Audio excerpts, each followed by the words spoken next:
This week on the Steam Machine Podcast, trails in the sky keep on turning. Cue the music.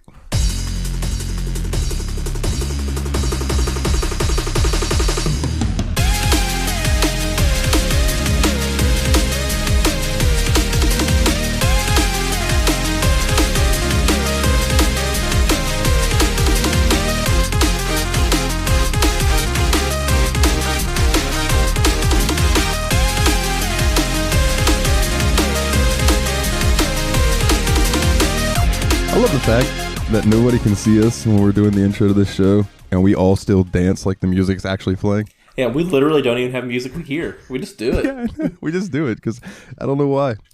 Because we're cool. I always do stupid meme dances from 25 years ago, like the Macarena or the Batusi. Hey, girl, let me see that Batusi.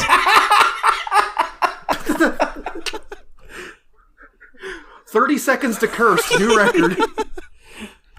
Welcome back to the Steam Machine Podcast. My name is Dalton. I'm leaving all of that in.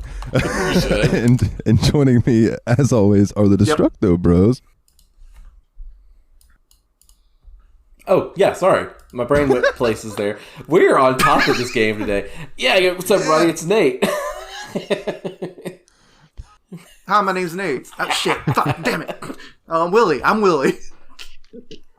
And this is the first ever Steam Machine Revisited. Hell yeah. What? It's going to show up in your episode thing like normal, though, but just know that it is a revisit.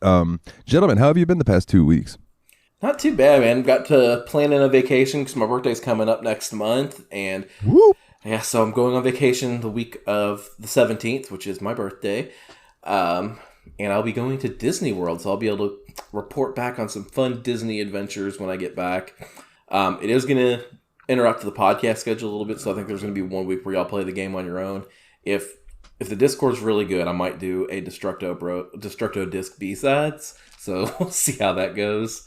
Other than that, hell yeah, just been a pretty good couple weeks of work, and been trying to get back on my fitness garbage lately. I don't know what happened. The temperature dropped, and my motivation levels for life have risen. Like, I just feel so much more full of energy and motivated to do things than I have in like 3 months. So let's hope that stays. My theory on this is conditioning from, like, Nate, you were a big, like, do a lot of shit boy in high school and college. So I think that your brain is like, it's fall semester, it's time to get back on my activities. I got to go to the sack, or what? It's not called the sack. What was the gym called at Western? You can come in my sack if you want. That's anatomically difficult.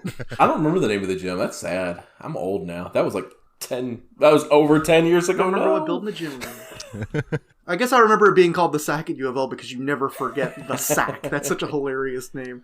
The moment you're told the student activity center is called the sack, you're like, oh, that's in my brain for the rest of time. The place we like have a lot of like gatherings, because it's where the SGA office was, and our fraternity would have our Sunday meetings there. It was called the Downing University Center, which we called Duck. So we'd go to the Duck. Yay, I like that too. That's really cute. That's the Duck. Ducks go quack. Ducks fight again. Yeah, I think there was something to that too. Like, because I was like asking myself, is there such a thing as reverse seasonal affective disorder? Because I know people get sad when it starts getting cold. I get happier when fall comes around. Like, and I think it might also have to do with the fact, I'm an October birthday guy, so I love Halloween and all that kind of stuff.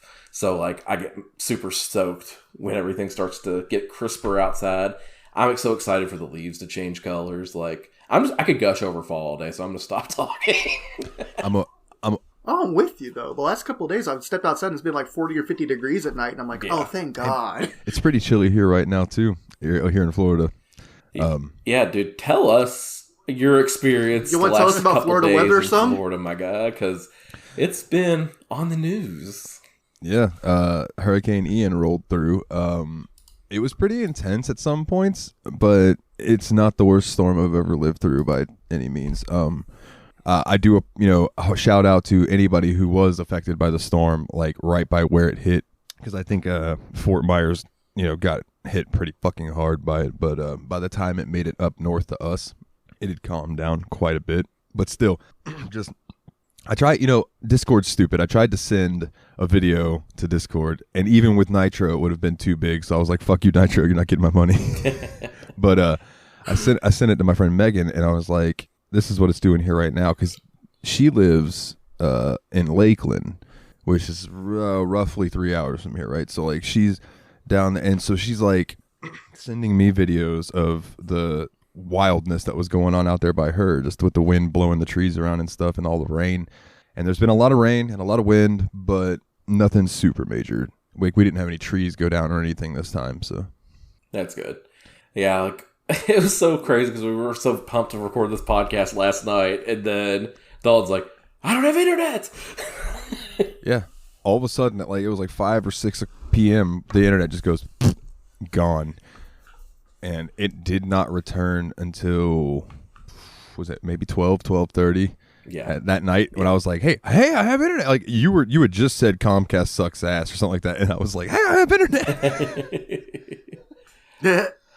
Yeah, so we had back-to-back delays because I've had some health issues this weekend. I didn't get around to the game until finishing the game until late yesterday, and then we were so stoked that we were going to be able to get recording, and then as I was wrapping up the game, Dalton's internet was dying. Basically, it was such crappy timing. Yeah, it was really shitty. But it seems to be working so far today. And like I said, the storm's kind of calmed down. I'm pretty sure I have to go back to work tomorrow. So I would think so, because I think it's past your area now. Because from what I've heard, the storm is kind of inching its way out of Florida, going back to open waters, and then it's going to swing back around, hit full hurricane status again, and slam into North Carolina. What? Oh, that sucks. Dude, so bad. Hurricane Ian hates YabSpod. Yeah, I was about to say, yeah. Right? This is a targeted attack. Yo, what? You pissed off Weather Wizard, Flash villain. I don't know how. I mean, unless it was some... It's probably because we did games on every other... We talked about Spider-Man villains and Batman villains, and we didn't name any Flash villains, and we pissed him off. Well, if the Flash could be put in a good game... Show them! Maybe. I don't know. I can't imagine what a Flash game Sonic would be Frontiers. like. Yo, actually, you might be on I don't know, something. man. In my mind, a Flash game is like going on Newgrounds and playing Skull Kid. You son of a bitch.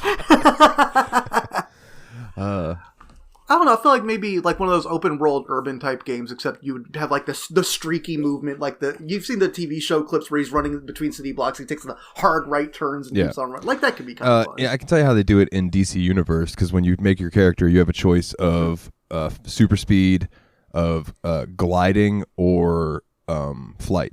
I always go flight, but super speed basically is you run really fast, and then you can run up the sides of buildings and things like that. So it's basically just zipping around. I will say the fun thing about super speed... I was going to say, it seems like... Oh, go ahead. It seems like flight would be the obvious choice if it weren't for the fact you can run up buildings. Now I'm a little bit more confused, because it seems like gliding is just bad flight, right? It's kind of... How do I explain it? It's kind of like bad flight, yeah. It's like Batman. A weird mix. Yeah, kind of. Except you can hit this thing, and it will level you off, and you'll fly at that same distance, or that same level. And then they also have ones that you can pay for, like skimming and other things like that. But those, I won't count those. But those are the best. And I think the one that's the gliding is actually called Acrobat. So you can speed run. You're not running fast, but you're you can run up the sides of buildings and stuff. Okay, dude, I still think for mobility, Spider-Man handled that the best. Spider-Man's the coolest superhero for that reason, because they found a way to make a superhero that didn't have flight, didn't have super speed, but still had this amazing sense of mobility that only could be done with something like web slinging. Spider-Man's so cool. Sorry. Yeah, man. That's what That game has been living in my head rent-free. This weekend before my ankle got all goofed up, I was doing a lot of deliveries because I needed to make a phone bill, and I was just working 2 shifts a day for several days in a row, and every time I was downtown, the moment I saw a building that was more than 4 stories tall, I was just I want to flip up onto that roof and start swinging around IRL. Man, yeah, just fantasizing. I hope that after enough time has passed that they do release Miles Morales onto Steam. And then I do believe that they're working on a second Spider-Man game, but I could be wrong. Yeah, this whole new Sony actually putting out games on PC has got me a little excited. Yeah, man, because it was what were the first ones that they did? They released I think it was Horizon Zero Dawn, and it sold bukus. Who would have thought? Right. And then they released God of War, and it sold bukus. Who would have thought? It's just... No, dude. I want to play God of War. I've never played a God of War game, so I really want to play that at some point. Ooh. And I feel like releasing these hasn't cost Sony any prestige. Like, you still think of them as PlayStation games first. Like, I feel like I still think of PlayStation as having these games. And, like, when you load them up, one of the opening load screens is PlayStation Studios usually. So, like, they remind you, motherfucker, this is us. A PlayStation. Yeah, I'm hoping that they port over Ghost of Tsushima. The samurai game, because I'm all about katanas and samurai and stuff. I love that shit. But dude, God of War, the newest one, it's way different than the older ones. Like, the older ones were very much like hack and slashy, like Devil May Cry, almost like that style of game. Whereas these newer ones are very much more methodical combat, having to block, dodge, like more Soulsy, but less punishing than Souls games, I guess. I feel like I'd still really cool though. I feel like I'd enjoy that. Yeah, I think you would like the weight behind the hits. You know what I mean? Like you did with Batman, where it feels crunchy. Yeah, because that's the one thing that I keep talking about Spider-Man and Batman. Sorry, but like that was the one thing about Batman that I like. That's the one thing I liked about Batman more than Spider-Man was how violent. Like, I guess is the word. It felt the combat felt like so much more solid in Batman than in Spider-Man. That's funny because I preferred Spider-Man because the combat felt light and punchy. Like I was just superheroing around and comic booking people to death.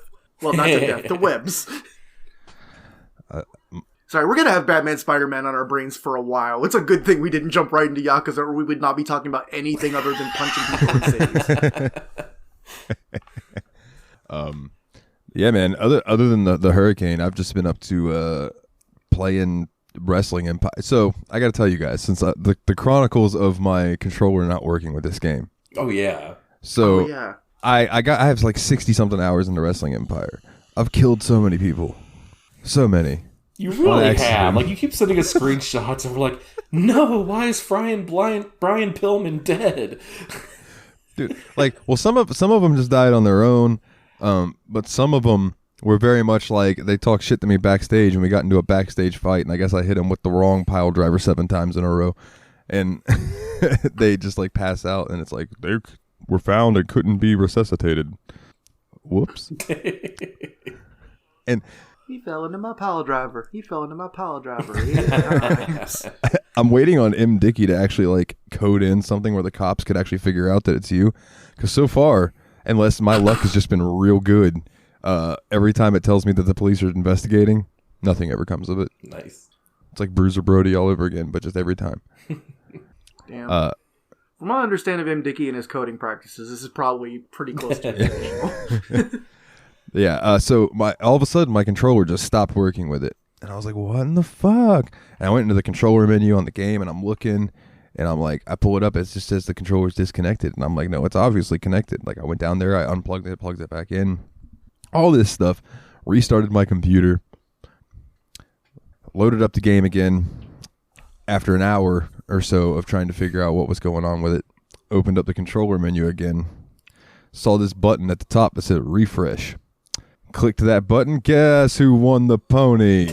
And the fucking controller just magically showed up. So, from the very fucking beginning, had I just went to that and actually like looked at the top of the screen instead of just looking at where it said my controller wasn't there, I would have seen refresh, and I'd have just clicked that and been like, oh, good to go. Man. Because I know you sent us a few messages like, why is this not working? Dude, it was driving me crazy. And that was just... It was one of those situations where, like, when you're really looking for something and it's right in front of your face, but you just keep looking over it. It's like it just bleeds into everything else in your brain. It happens to me at work all the time when customers ask me, like, where is this particular item that comes in a small box in the first aid section? And I'm like, I'll help you find it. And I just have to, like, shoot my eyes around, looking around, like, where the fuck is it? It is such a funny feeling because, like, as a person that goes to, like, a Walgreens and sometimes asks somebody where things is, they are like, oh, it should be over here, I'll help you find it. And you could tell, oh, they have just as little clue about where this is as I do. And then you can't even be like, it's okay, man, I'll find it. You just gotta like, no, now I know their pride's at stake. I have to let them be the one that finds it. I don't know if it's just that I don't have pride or what, but when I can't find that shit, I'm like, hold on, let me go find you somebody who will know exactly where this is at, because I'm still kind of new here. I have no idea. Like I had a lady ask me where the BC powder was, and I said, well, let's go look. So I took her over to the area where I figured BC powder would be at, because that's where all the other stuff is at. Yeah. And we looked and we looked and we looked and couldn't find it. And one of my shift leads come walking by, and I said, hey, where's BC powder? We don't carry that. Well, there's your answer, ma'am. It's like, that's why we don't have. We were looking for no reason. When'd you stop carrying it? Like 2 years ago. Okay. Gotcha. We do carry aspirin that hasn't been hit with a mallet, which is the same stuff. Yeah, some people just want to snort that BC powder. Fucking. Isn't it just aspirin and caffeine? I think so, Isn't that just, not Bufford, Anacin? Excedrin? No, you're right. Excedrin, that's the one. Excedrin is the... Excedrin and Anacin both are the same thing. And Excedrin, they just market for migraines, and Anacin for headaches, but it's the same thing. I think Excedrin has more caffeine per aspirin. I do want to bring up the fact that I realized that Walgreens sells toys. And I don't mean toys for children. Like, they sell toys. Oh, really? I was blocking this one area and or resetting, whatever you want to call it, pulling stuff forward to make it look nice. And like I did the condoms and then I noticed there was lube, and I'm like, okay, that makes sense. So I'm fixing that. And then I go over next and I'm pulling these boxes forward, and I look at one of them and it says fluttering arouser. And I was like, hold on. And I stopped and I started looking, and I'm like, this whole top shelf is fucking vibrators. Bro, what? Nice. Now they don't look like dicks. You know what I mean? Like they're not, but they're phallic shaped, but they're not like dicks. Yeah. And Not yeah. veiny and Yeah, colorful. you got to drive a little further down the road for those. But like, I was just like, no shit. And then right next to that is like the day after pills and like the Vagisil and things like that. So it's like that whole area of the store. But I was like, what? I love the name Fluttering Arouser because that just sounds like a mistranslation on like some toy that was completely goofed up and you laugh at it.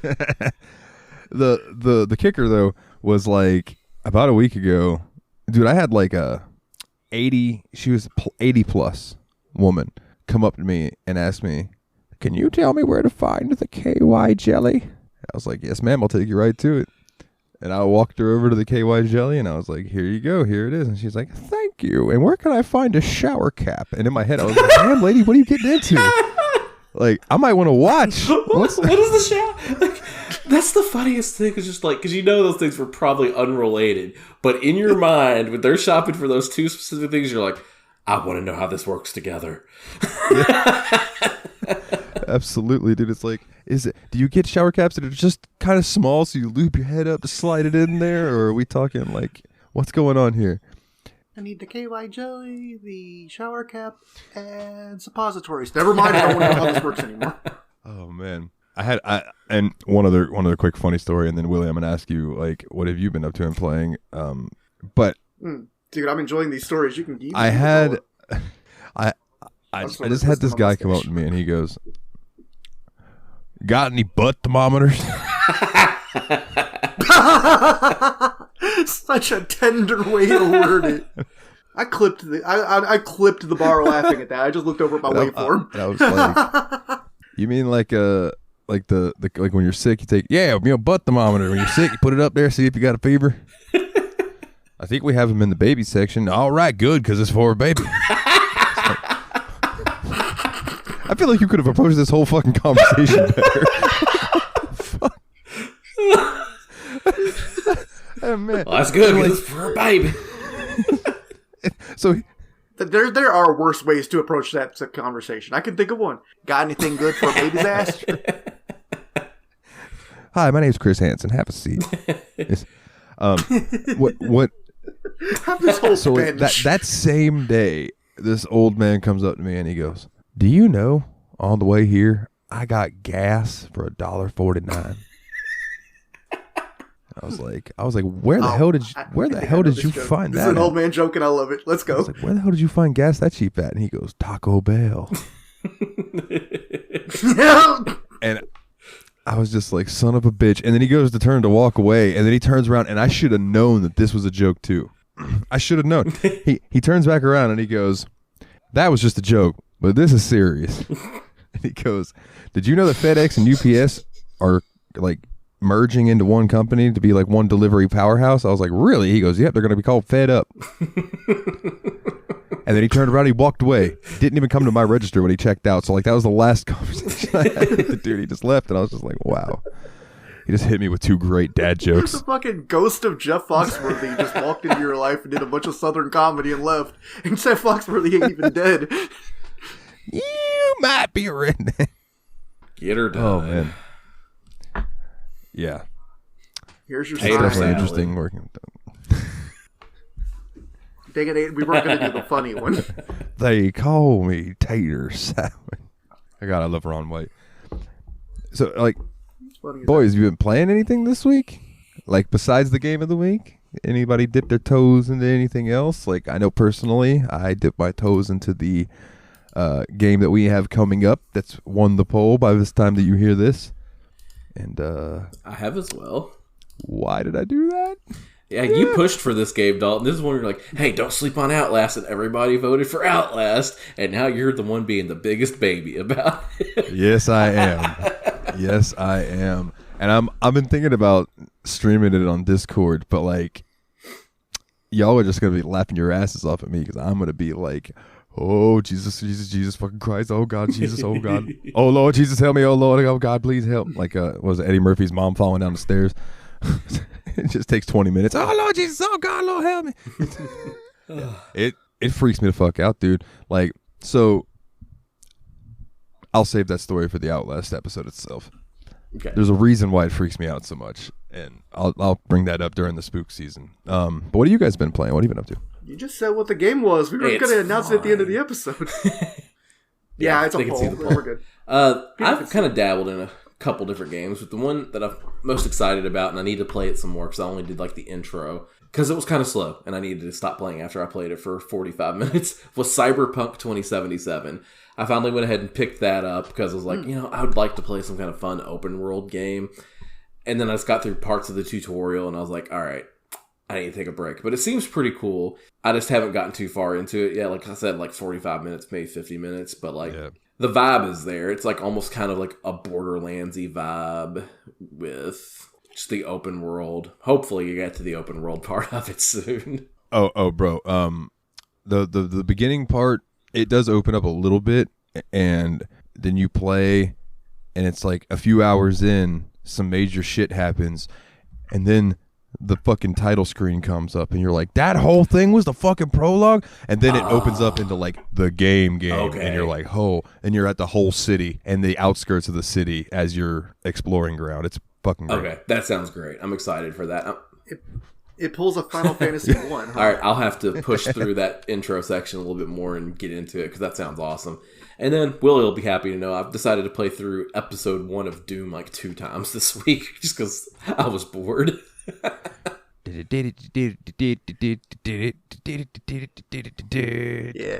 You still playing on HMP, or did you decide because it's the beginning of the game? to keep it on I the wanted it to be a controllers? fun, breezy time, so I'll keep it on Hurt Me Plenty. Fair enough. Every play style is valid. You just play it the way you yeah. enjoy the game the most. Looking for a bit of the ultra violence. But one bit of game news that has me excited, and hopefully we can get some groups together for this, is the updates to Phasmophobia. Oh, All right, what's up hold with on. Let me Phasmophobia? pull- I haven't read this yet, so please, I forgot to read it. Yeah, I didn't know there it's was a an major update. update, version Yeah. 0.7.0.0. It's called the Apocalypse Update. So they've added in a custom difficulty, so where you can change things and set it to your own likings. Like you can change how much like a sanity pill will restore your starting sanities, how fast your sanity drains, sprint duration, and sprint recharge time.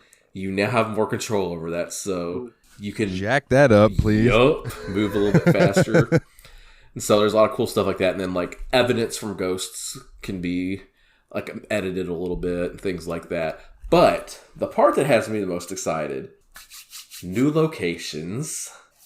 Yeah. So there's first is the Sunny Meadows Mental Institution, which is basically a big old asylum kind of area. This is a big map. But then Sunny Meadows Mental Institution restricted. So what they've done here is it's not only one large location, but it also has 5 small locations in one. So the location selection board will let you select the restricted version, which will put you in one of 5 different smaller segments of the mental institution. So like if you wanted to play on a smaller level, you're good to go as far as that goes. So like instead of us like trying to go around with these crazy big maps, we can just get the 3 of us in, play some in the smaller version of the map, and get that experience in the new location, which I think is pretty dope. Hell yeah. And then another new location called Camp Woodwind, which is a smaller version of the Maple Lodge campsite. Ooh. All right. Another outside one. Nice. Yeah. And then they've made a few adjustments to the ghosts and things that don't apply to us, like being able to report players who are acting like total pieces of shit in game. But since we only play in friendly lobbies, we'll be okay. Have they added in any of the new gadgets yet that were like in that one I know what area you're of the talking show? about. I didn't see anything about new gadgets. I did see that they changed the photo system though, so that they're worth different kinds of rewards now. And they've added new things that you can take photos of. Like you can now get a photo of the dots, like a ghost in dots. You can now take a picture of that for your dollars and evidence, and you can also get a picture of the used crucifix now, which will count towards a photograph. And ghost writing now displays as ghost writing instead of interactions, and the salt pile will give you extra rewards compared to what it used to, like once they've stepped in a pile of salt. Hell yeah. Hell yeah, dude. I'm down to try that. Any new ghost types or new forms there of weren't any evidence new yet? ghost types that I saw or forms of evidence. Like I might have missed some of it because I frankly read through it pretty fast because I just got so pumped for the new maps. So, Yeah. But there's a lot of small changes, like Goryo now has half the chance of other ghosts to long roam instead of double. So just things like that, like tweaking the meta in the game that I'm less interested in. But a lot of cool stuff, and I'm like really excited to try that new map, especially on the small setting. Yeah, absolutely, dude. And I know that like we've had a few people, I think Megan and Jeff, both of them were like, yo, I'm down. So yeah, so we can get figure it out sometime. A full-on TSMP Discord. Jeremy doesn't have a PC. I'd like to get him in on Phasmophobia because I think that'd be funny. But the graphics aren't good enough for him, so never mind. Yeah, fuck you, Jeremy. Nah, he knows I love him. Yeah, dude, Phasmophobia is a blast, and I'm always up for a new map. Like when they first added the Maple Lodge or whatever that place is, I was like, yes, this fucking place is cool. It's dope as hell. I love that map. I love the lodge in theory, but playing it because it's so big is sometimes a bit of a pain. So the idea of a smaller campsite really appeals to me. I hope they throw in more Easter eggs. I get lost in the outdoor part. Yes. Oh my god, the campsite Easter egg is like my favorite Easter egg in the game. And I'm still on the search for the Slender Man one. No, I haven't seen that either. Like, apparently, sometimes you can just see him out in the woods off in the distance, and I'm like, dude, that's fucking cool. But I know Jeff will be pumped to hear about those Phasmophobia updates for sure. Oh, yeah. Absolutely. Hell, I'm pretty pumped. We haven't played in a minute. That seems like a real fun thing to get back to, especially this time of year. But yeah. Holy shit. Other than that, like I said, just Doom and some Cyberpunk and Trails in the Sky. Yeah. How about you, Will? Oh, I found a web app game that I've been really enjoying recently. You know how there's a lot of like Wordle likes where it's a daily puzzle that like updates ever since Wordle became big? I found one called Squaredle, which is at squaredle.app. It's like SQAR. Hold on, let me find the exact address so I don't give it wrong. It's literally square, like SQAREDLE app. And what it is a daily Boggle type puzzle. I know you've talked to me about it. I didn't realize it was just Boggle. Boggle. Yep, it's Boggle. Loser. Loser, you're a loser. Whoa. Oh. Dude, Boggle's the one that if you don't do it quick enough, it throws it all up at you, right? No, that's Anticipation. No, right? that is Anticipation, yeah. Well, damn. What the fuck is... There's a couple games. Wait, no, isn't it... Perfection, you're right. Shoots Sorry. What's everything Anticipation? That's a board game. There's so many Asian games. I don't remember what it's... I think you're thinking of Anticipation, Wait for it. even though Truncate Silence gonna... You got Truncate Silence, you dumb asshole. Let's do the time so that's what's up. again. I watched that the other night for the first time in a long time. I need to watch it this year. Like, dude, I love Rocky Horror. And before the panini, sorry, that's what we've taken to calling coronavirus around this household. Panini. Yeah. I get it. They always end up mutating. I call it mutating all the time. Too. But yeah, so before the panini, we would they had a local production of Rocky Horror Picture Show at the theater here, and so that was like a lot of fun to go to. Like, maybe I need to look and see if they're doing it this year because restrictions have really died down a lot. So yeah, maybe you can at least do like a masked and waxed one or something. I hope so. That'd be fun. So I like. Oh, go ahead. I'll say maybe we'll stop interrupting Willie and see if he's played any other games. Yeah. Okay. Oh, I don't play games. No, there was Squirtle. I started talking about my internet went down, so I didn't know how much of that you heard because I couldn't even see you guys on my screen. But like it's like a daily like boggle like puzzle, and they have like when you get like 1/3 of the words finished, it tells you how many words left start with the letter, and then you get another third of the words finished, it tells you how many words left to use this letter. Okay. So like you get a couple clues as you go along, and then it has a huge dictionary of bonus words that like it accepts but doesn't require to solve the puzzle. And there's also a bonus word of the day. So like I just went to the puzzle and saw that you could put in YOLO and just immediately put YOLO for laughs, and it turned out that was the bonus word of the day. So if you get the bonus word of the day, you get an extra free reveal of one of the words, so you can choose to just have it tell you one of them. Like Pee-wee's Playhouse. Oh, yeah. That's the word of the day! Yay! Yay! Oh my goodness. But yeah, so you hate video games, so like did you play any of the other ones? I played Trails in the Sky. I don't know if you heard of it. It's pretty cool. Yeah. It's like it's like a role playing game from the Eastern I've Empire. heard about that in passing, yeah. Hell yeah. I probably also played a little Doom. I don't know. I had to work a lot, and then I twisted my ankle while I was working, and now my ankle doesn't work, so I can't do much. So I probably should just sit around and play video games. I keep wanting to play Vampire Survivor, and the things I have left to do in Vampire Survivor all seem like a huge pain in the ass. So I don't. Well, good news for you on that front. Version 1 of Vampire Survivor is releasing on the 20th of October. Oh no shit! Awesome! Yo, tell us what's new in Vampire Survivor. Then. I didn't read this one yet, so I just saw this as like news from today that the version 1 is actually coming out. So I think that means it will be officially out of early access. So I didn't read up on it, and it's not in a way that I can read it well. So I'm just gonna leave it at that. Okay, that's cool. I'll check the patch notes to see if anything super interesting is in it, since you gave us the Phasma summary, but don't wait for me. Just get on with you guys talking about it. If I see something exciting, I'll tell you. I'll say this week, like I said, I've been watching a lot of movies. Chatting with Megan, like she's been giving me a lot of movie suggestions and stuff. So like one of the ones that she suggested me was Rocky Horror, right? So I watched that. I watched Zombievers. Yeah, you remember you mentioned that one. Yeah, and then Repo the Genetic Opera, which tremendous fucking movie. But so last night I watched a movie called The Voices.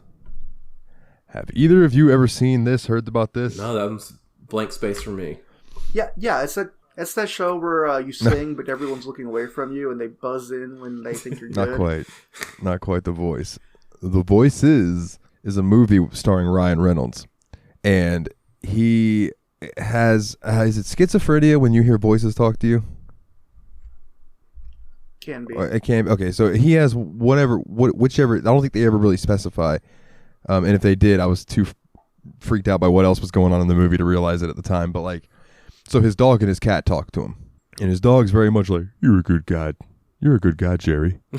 Don't worry about it." And the cat's like, "You're a fucking asshole, Jerry. You're a fucking piece of shit, Jerry."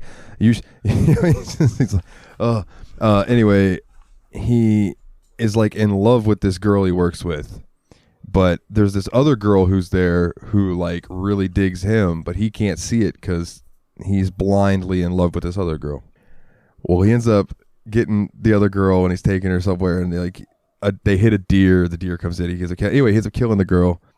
And then he ends up killing another girl, and then he kills another girl, and it just like it gets ridiculous. And the whole time, it's one of those movies where like you feel really bad for the main character, but at the same time, you were like, "What the fuck are you doing? Just take your medicine. What the fuck are you doing?" It's worth a watch. It's worth a watch. It's kind of a disturbing movie, but I like it. I liked it a lot. Does that kind of like go on like the American Psycho kind of trip? You know what I mean? Where it's kind of like delusion or whatever. Yeah, because like, okay, for instance, like when he cuts the girl's head off, and then like he calmly just chills in the kitchen and cuts her up, like while he's like whistling and stuff, and then he ends up taking one of his pills because he takes her head and he puts it in the fridge and he shuts the fridge, and all of a sudden she's like, Jerry, and he opens up the fridge and the disembodied head is talking to him. And he takes his medication and he shuts it. When he wakes up, he sees what he's done. He opens up the fridge and sees the fucking rotting head. Not the head he saw the night before. This is now a rotting head in there. And he's super like, oh my God. And he goes and throws up, and he ends up like washing all his pills down the sink. And then the next day when he wakes up again, he opens the fridge and she's there, beautiful as ever, talking to him. And she wants a friend. So he has to go get her a friend. Oh yeah, it's fucked. It's a fucked up movie, man. But I liked it a lot. It was actually really good, and Ryan Reynolds did a great job in it. It reminded me of like one of those movies that he was like he could go do that kind of movie because he had Deadpool money now. You know, like one of those, or it might have been before that. I don't know, but in any case, I watched that. It was really good. Still haven't decided what my October movies are going to be, other than my normal few that I watch, but I'll hash that out when it's actually October. Yeah, for sure. So gentlemen, this week we touched on I didn't mean to say touched on. I touched on myself. Now we played Legend of Heroes Trails in the Sky, or should I say y'all did. I did play some of the beginning to try to refresh myself a little bit, but that was about it. And so I have 2 Wikipedias pulled up for this. Willie, I believe me and you touched on this a little bit last time, but I'd like to bring it up again. But first, let's knock out some O-dubs. O-dubs. The Legend of Heroes Trails in the Sky is a 2004 role-playing video game developed by Neon Falcom. The game is the first in what later would become known as the Trails series, itself a part of the larger Legend of Heroes series. Trails in the Sky was first released in Japan for Windows, which is the part that was weird to me, was that this was a PC game in Japan. Yeah. Like, it was released for Windows in Japan and then was later ported to the PSP, which, speaking of, shout out to our listener Brian, who brought me this dope-ass PSP this week. That's awesome. Oh, nice. Yeah. So I put some custom firmware on this baby. Hell yeah. And it is now my emulation station. Love it, dude. PSP seems so good for that. Like, it seems like I would kind of almost rather have the PSP than the 2DS I have, because like it just seems like a better system. But anyway, Here's what I found. It's got a little more power to it. Shut up, Siri. But yeah, so it was ported to the PlayStation Portable in 2006. North American video game publisher Xseed Games acquired the rights from Falcom, but did not release it until 2011 due to the game's large amount of text necessary to translate and localize. Makes sense. There's. Oh no, go ahead. I was just gonna say there's a ton of NPCs in this game, and every time you advance the plot even a little bit, all of their dialogues change. Yeah, that's some commitment. Yeah. To make sure that it's always worth it to talk to people, because it's like they always change what they say to you. A high-definition port to the PlayStation 3 was released in 2012, while a remaster for the PlayStation Vita was released in 2015. Both were only released in Japan. A direct sequel, Trails in the Sky Second Chapter, because the FC stands for First Chapter, was released in 2006. So basically, what the version that I was playing this time is modders took the Vita version, put it on a computer, ripped all of the voiceover audio out of it, and then made them compatible with the PC version of the game. That's crazy. And then released that so you could get the voiceovers for the PC version from the Vita version. It's fucking wild, dude. That's what I wanted to ask about. So the Vita version was fully voice acted, right? Yes. So you've actually got this full, like, they've modded the original games where all of the dialogue, like the Japanese dialogue in the original, or in the Vita release, is backported into the original game, and it still works with the English translation. Yep. Well, so you've got, like, English words and Japanese voice. That's so dope, awesome. dude. It's really cool. They did it for Trails FC and SC. They probably did it for the third too, but I haven't looked into that one. Does it override any of the actual dub lines that, like, because there's a few combat areas where the characters are voice acted in the original game? Does it override those? So you can. There is a mod specifically to overwrite the combat voice, but they generally tell you that if you're going to use the voiceover thing to just turn combat voices off. It doesn't bother me. I don't mind them talking Japanese, and then in the fight themselves, they're like, "All right, let's go," and things. I'm just like, that just makes me think of like Tekken and things like that, where it's like the announcer speaks English and everybody else speaks in Japanese. But yeah, so the other Wikipedia that I had pulled up was the Legend of Heroes. So the Legend of Heroes, known in Japan as Ayu Densetsu, is a series of role-playing games developed by Neon Falcom, starting as a part of the Dragon Slayer series in the late 1980s. This series has evolved into its own decade-spanning interconnected series with 14 entries, including several sub-series. All games in the franchise released since 2004 are part of the Trails sub-series known as Kiseki in Japan. The most recent entry, Legend of Heroes Kiro no Kiseki, was released in 2021. So the first Legend of Heroes game was Dragon Slayer, The Legend of Heroes, and that came out in 1989, right? A long-running series. Dragon Slayer 2 came out in 92, and then the games that I have on my PSP, because they were ported, are part of the sub-series known as the Gagharv, which is The Legend of Heroes, A Tear of Vermilion, Legend of Heroes 2, A Prophecy of the Moonlight Witch, and Legend of Heroes 3, Song of the Ocean. Now, I know what you're thinking. Legend of Heroes 2, Prophecy of the Moonlight Witch. No, it's not a hidden object game. It's actually an RPG with a badass title. And then from there, after those games, was when the Trails series started. Okay.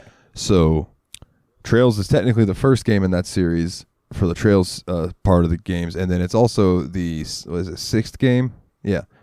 Sixth game in the Legend of Heroes series. Yeah.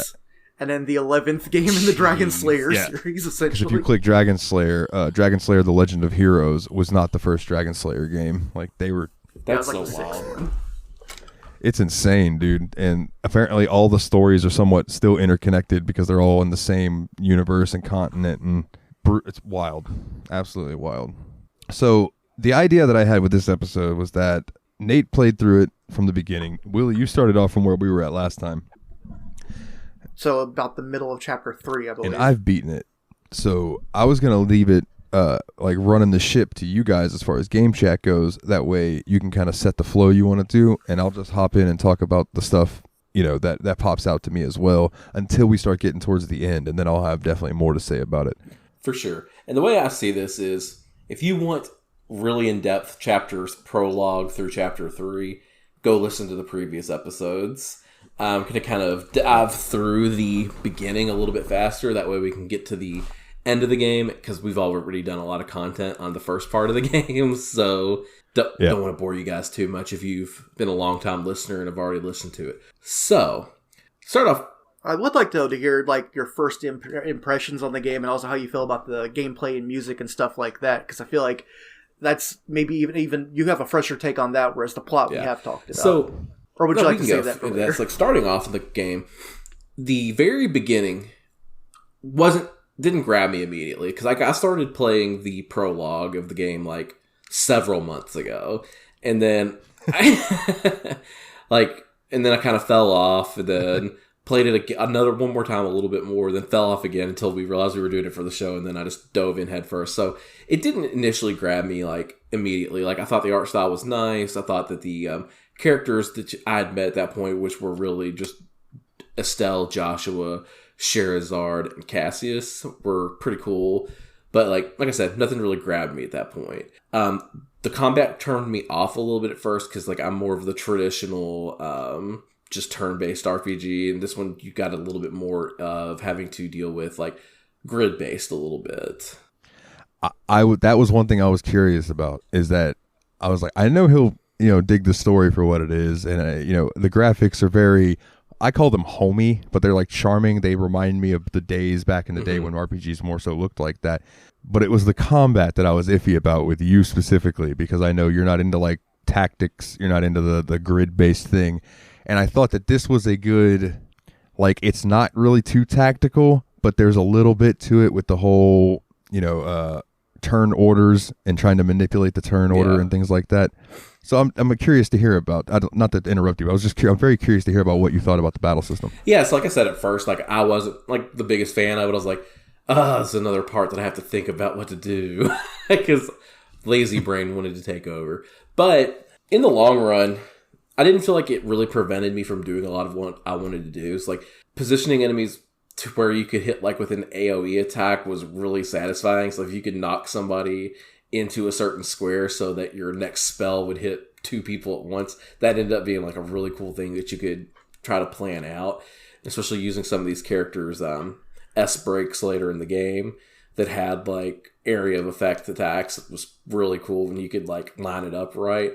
And so like I actually started really enjoying that aspect to where it wasn't just like, oh cool, I'm casting Firaga so I know it's going to hit everybody. It's like, no, I got to make sure they're in the correct radius, which felt more like D&D like to me because you had to have that, whoa, almost dropped my phone, have that whole like area of effect instead of just like, yeah, this is hitting everybody on the screen. So while I didn't dig it at first, it really did grow on me. And then some of the other combat mechanics I've really liked a lot. I like games where you can see the enemies on the map before you get into a battle. Yeah. And this was very prevalent in this. So one thing I really got good at and started manipulating as much as I could was I'm always going to get a preemptive attack on these monsters. Yeah. Because, like, it was so good. Because, like, if you get a preemptive attack, it really did set you up for a much easier fight every time. So, like, you could start fighting monsters that were a little bit above your level if you just got behind them and got the first couple strikes in. Yeah, that preemptive... I wonder if that's one of the reasons we got shellacked by the first couple treasure chest monsters we met, too, as we were so used to being able to get the drop on the people we fought. Yeah, that definitely helped me out a lot, that preemptive, because like if you could focus on, like say you had like 3 or 4 enemies, if you could focus on 1 or 2 of them and take them out before they can ever do anything, that immediately increases your chances of survivability. Yeah. Because there were a few times in this game where like enemies would overwhelm me. Yeah, you are never overpowered in this game. Like, or at least until the end game, when you start getting some really good items and stuff, it starts to feel a little better. But like, this game does a really good job of keeping you where you really got to be on your toes for the most part. It does get a little easier once you grind a couple levels, but when you go into a new area, you can't just go fight any fucking thing that you see because it might stomp your dick in the dirt. Yeah, absolutely. And even when you're like 6 levels above an encounter, sometimes if you get like outnumbered and one guy gets beat up on, or you take a couple bad status effects, you're not just invincible like you are in a level encounter where you're 5 levels too high in Final Fantasy. Yeah. You know? The cool thing this game does is like it kind of caps how much experience you're getting from these fights. So you can't just sit there and grind the same monster until you're level 48 and like just be completely overpowered for the whole game. No, it's like the returns start to diminish as you fight monsters as you level up. And listeners, if you know more about this, please correct me if I'm wrong, but I believe that that's a continuing theme throughout the Trails games because they want them to be very story driven. They don't want you to feel like you have to go grind to be able to enjoy the game. So like it does a good job of giving you experience as you play, especially as you do your bracer quests and things like that. Yeah. You know? And I feel like it sets you up in a good way too, because it lets you know that, okay, the game is telling me that I'm at the correct level to progress in the game. I don't have to sit here and think, well, before I go into this next boss fight, do I need to be level 50 or is level 45 good enough? It'll be like, nah, you're not really gaining experience anymore. Go with what you got and fight the boss, kiddo. Yeah, this month. I feel like that's cool too, because when you fail a combat, you feel like the order of operations is A, try a different tactic. B, if different tactics didn't work, then maybe try a different equipment setup. C, okay, our orbments aren't good enough. Maybe we need to upgrade our orbments. And then D, maybe we should be grinding for money to get better equipment. Yeah. For me, I would say for me, like I never got into a battle that I couldn't win on a rematch or two. Like I might have lost, but I never had to like quit and go back in and readjust everything like equipment or ornaments. I could just do rematch immediately back in, and I got through every fight that way without having to. It was just changing up my battle strategies that really fixed what I was doing wrong. Yeah. I'd say 90% of the time just approaching it a little differently was what you needed to do. Sorry, Dalton, I keep starting at the same time you do. No, you're fine. I was trying not to cough at the same time. Also, like, I think it's a bit of a luck of the draw. You know what I mean? Like, you might go into a battle and get your dick kicked in the dirt, but it's because you got affected with a certain status effect. And you run in there the next time and say Joshua doesn't get blinded, then you could actually do damage. You know, that's throughout. Like, there's an item in the game that prevents blindness, and I kept that in one of Josh's slots for almost the entire game because I was like, motherfucker, your accuracy is bad enough without being blinded. For sure. That was definitely a struggle I had with Joshua. I feel like he was always missing when I was counting on him to get kill shots. Go in there, like, use your shit on double strike, and he just misses twice in a row. You're like, God damn it. And then Estelle just whacks it with the fucking staff. Like, wham. Yeah. Estelle seemed like she could miss. Yeah, for sure. Then again, I had, I think, sight materia on her, or what materia, orbment on her, so she had like a critical chance and like a better accuracy or something like that. So, with that being said, I'd kind of like to go through in the very briefest terms the first couple chapters of the game, just to kind of set the stage and let people know the characters and everything. So, the prologue is basically you start off with Estelle and Joshua and Cassius, her dad. And Joshua's your adopted brother that Cassius picked up along his journeys at some point and brought home for Estelle's birthday, she thought, one year, which is kind of a cute thing. Yeah, I was going to say, you get an achievement after the beginning of it plays, and it's one of the things that Estelle says, and it's, you brought me a present, and he says, yeah, I brought you a present, and then he pulls out Joshua, and she's like, why is my present a boy? And that's the name of the achievement, is why is my present a boy? Yeah. It's tremendous. And so basically the beginning of the game is your character of an age where they can finally start training to be bracers. Like, they're just about to take the test to become junior bracers, essentially. And bracers are basically like, well, what's a better way to put it than cops? They're kind of mercenary / National Guard / cops. They're like Seed. Yeah. They're like very much like Seed. Yeah. Like they're kind of something like, I want to say paramilitary, but that makes it sound like it's a lot more violent than it is. They're more like general peacekeepers, really. Yeah. They're like Witchers. They go and they solve problems with monsters and stuff. Fair. Yeah. Basically, bracers are like the kind of fire department type. Yeah. More like you call them to get your cat out of a tree. Yeah. So you're basically doing your bracer training, and your teacher is this lady named Sherazard, who goes by Shara, and she's a dominatrix. She loves her whip. And an alcoholic. And an alcoholic. She loves her whip and she loves her booze. I mean, that's what she lives for. And so they send you on these little missions like, oh, let's go help this farm eliminate the monster problem they have. And eventually you get to do all that stuff. And then one day you go home and you're talking to your dad. Your dad gets a letter saying he has to go help with something. He's like, I have to leave the country immediately. Bye. So dad leaves. Well, I have one little comment about that. There's the scene between Cassius and Joshua where Joshua walks on the front porch, Estelle's asleep, and Joshua's like, whatever's going on is serious, isn't it? And Cassius is like, you want to drink, Joshua? And he goes, no thank you.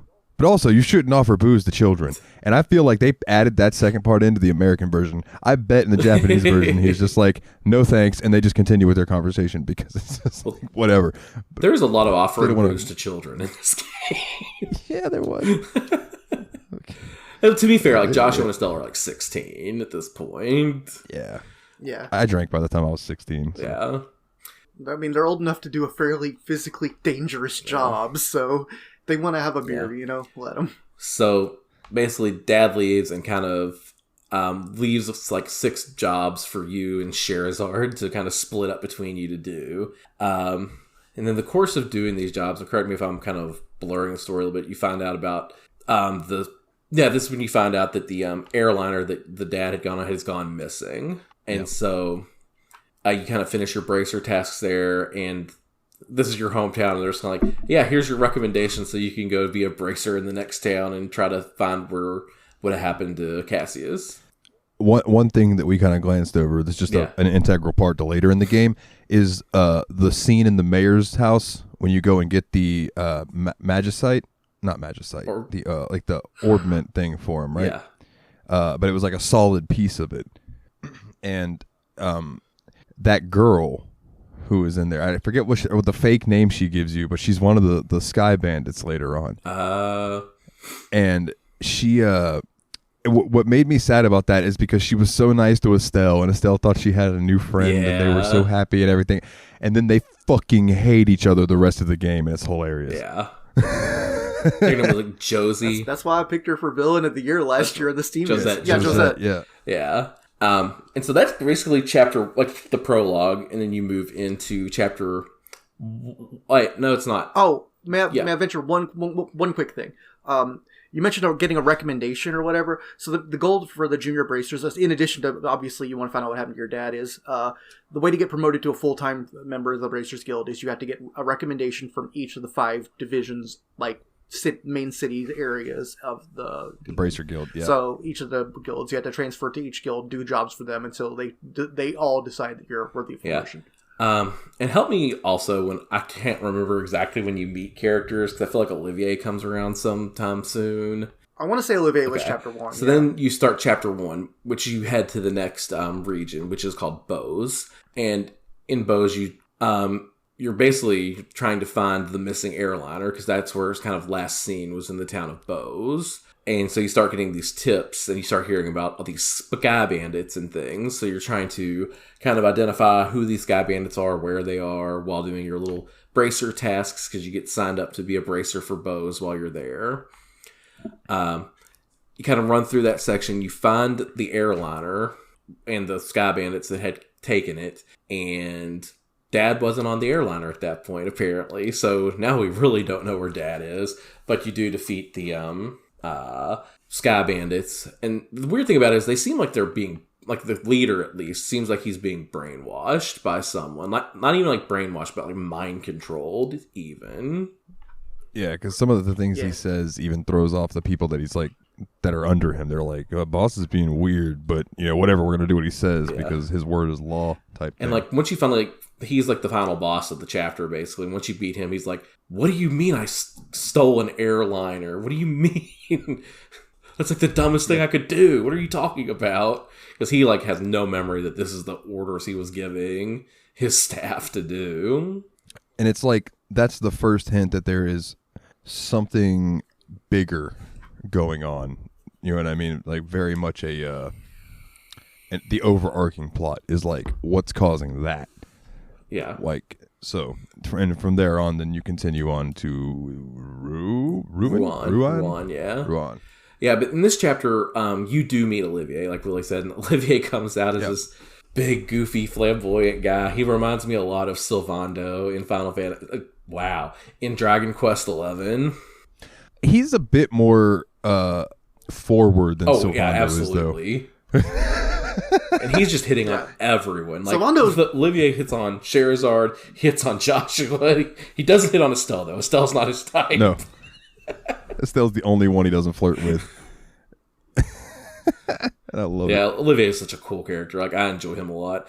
Like, he's just this bardish kind of dude. And like, okay, you expect, when you first meet him, he comes out playing all this music and stuff, and you expect him to be like this bard type character. You expect his weapon to be like a lute or something. Dude rolls up, pulls out a gat, and just shoots the monsters. Like, yeah, the homie's just got a pistol. And it's awesome. It's like, this is not what I expect this guy to be, but he rules. He ends up being kind of like a ranged attack kind of guy. So you can have him fighting in the background while like Joshua has to be like right in someone's face. You can have Olivier behind him just shooting his gun like out of the area of danger. It's like a pretty cool combo. Yeah, the ranged people came in, like, at least for me, came in real handy when you were having to do those battles where you're having to protect somebody who doesn't attack. Like, having that ranged to try to hit those ones in the back before they can sneak up, real helpful. And then, like, Sherazard kind of has a little bit of range. Like, she's more of a mid-range, and, like, I think her and Estelle can, like, fight from a couple tiles back, whereas Joshua has to be, like, right next to somebody. Whereas Olivier could be, like, 5 squares back and still be able to attack the enemy.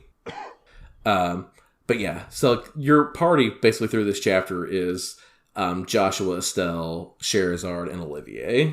And Olivier annoys the shit out of both Estelle and Joshua, whereas Shera's just like, oh, I'm going to fuck with this guy. This is like Sherazard drinks him under the table like 3 times in that chapter. He is constantly miserable with hangovers, and he just keeps on getting up and getting at it with his flowery language and goofy-ass romantic demeanor. But the great thing about him, too, in that chapter is he's the one that actually comes up with the plan while they're trying to ditch him the whole time, comes up with the plan to get into the Sky Bandits base. Like, without him, they wouldn't have been able to pull it off.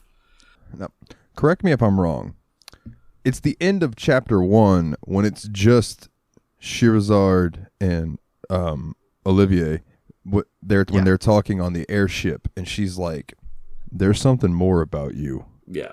I don't know what it is, and he just kind of smiles at her. That's another foreshadow. Like, going back and playing through some of this again, I'm like, fuck, this game foreshadows a lot as you play through it. Because Scheherazade kind of snuffs it out that he's not just like this traveling bard from however you say it, Erebonia. Erebonia. The Erebonian Empire. Like, you're more than that.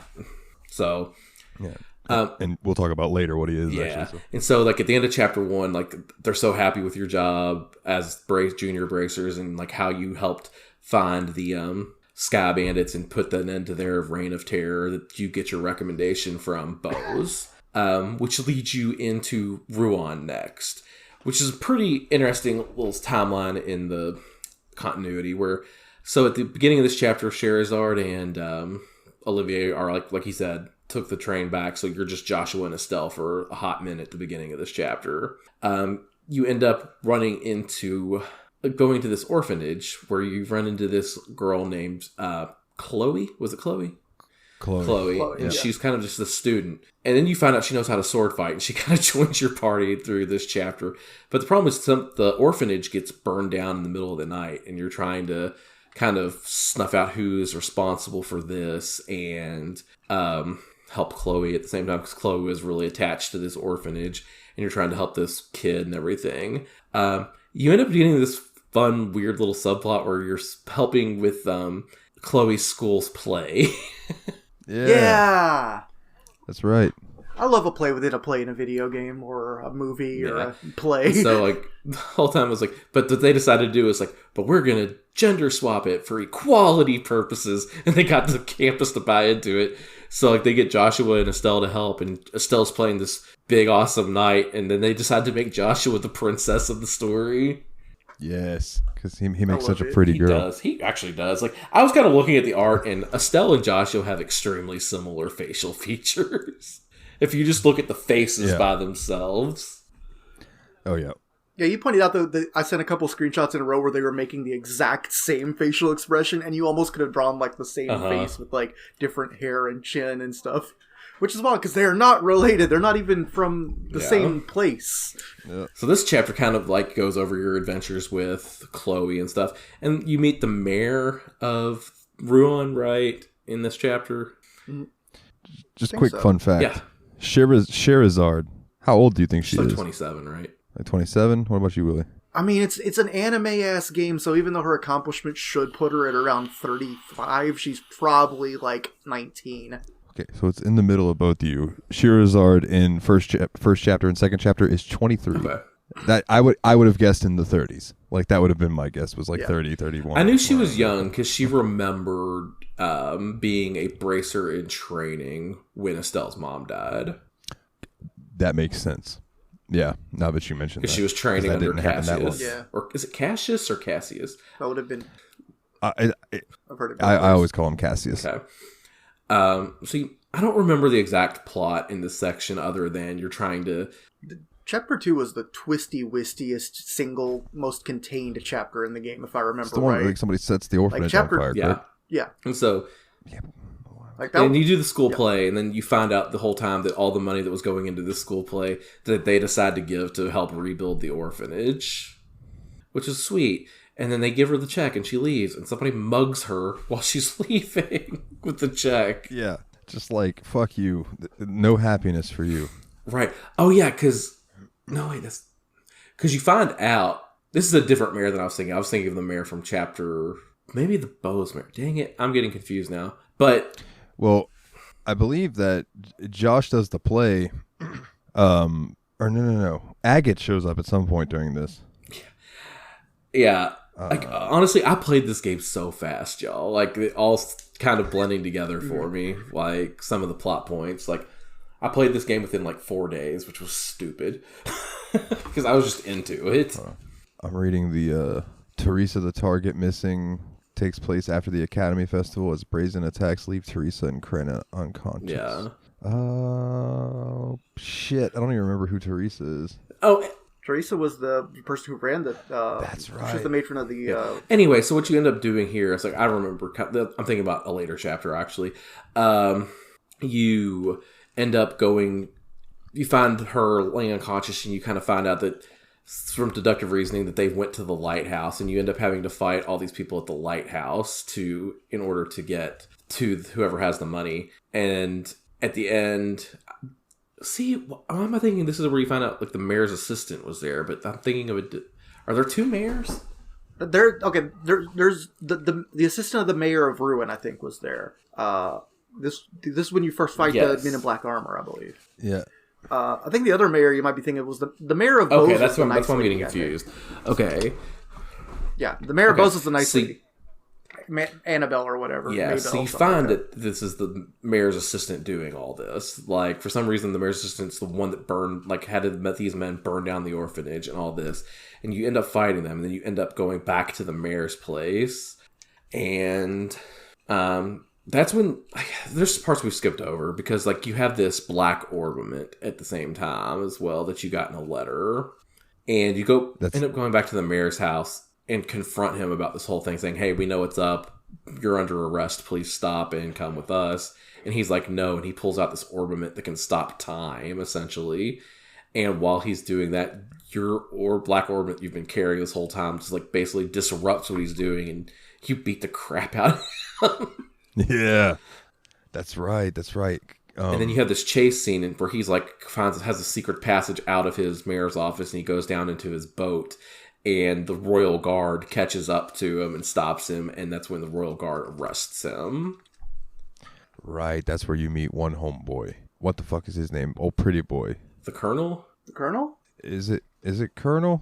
What was his name? Hold on, I'm looking through a list of characters. You guys can continue. I'll bring it up when I remember. But like this is where you meet the captain of the guard, because you met the colonel back in an earlier chapter, though. Because, like I said, I was trying to get through these chapters pretty fast, and now I'm kind of getting timeline confusion. But go listen to the previous episodes if you want better details than I'm giving right now. But so like you meet the royal guard who takes him into command, and because you helped with this, you get your letter of recommendation from the town of Ruin as well, and then all that good stuff. Because what the mayor was going to do was build, because it was like the orphanage was on this really good property, and he was going to start building like high-priced condos on there, and have like, the Duke of the whole, this annoying guy, the Duke, he's a terrible piece of garbage, but he's royalty. He's like next in line for the throne. Dunen von Auslitz. Yeah, and he's like trying to convince the Duke to help invest in this project. And the Duke's there and just like, oh yeah, I love it. The Duke's awful, but his butler, Philip, rules. His butler's awesome. Most long-suffering character in the game. I felt bad for him every time I saw him. Just like, Philip, you deserve so much better. But we did kind of gloss over this character, Agate, as well, who you meet like at the checkpoint between these two towns, who's like, he's on his own bracer mission, and he helps you fight off some of these weird wolf-like monsters outside of the checkpoint at that night. But moving on from there, like you get your letter of recommendation, and you can move on into chapter 3, which takes you into the town of Zeiss. You part ways with Chloe at this point, and it's back down to Joshua and Estelle again, until you get into Zeiss. And then Agate leaves too, right? Yeah, Agate leaves you as well. Yep. So get to Zeiss, and you start talking to this professor who's in town who knows about all these different ornaments, because Zeiss is this factory town where they like build all the ornaments. They're like the technology capital of the country, and the technology is what sets the whole country of Liberal on the map, basically, because like they are the most technologically advanced country because of everything happening in this town. And he wants you to meet his granddaughter, right? Well, his granddaughter you meet first, because like you kind of go into the factory to get into the town, because that's the way you get into the town is through the factory, which is bizarre city planning, but I didn't build it.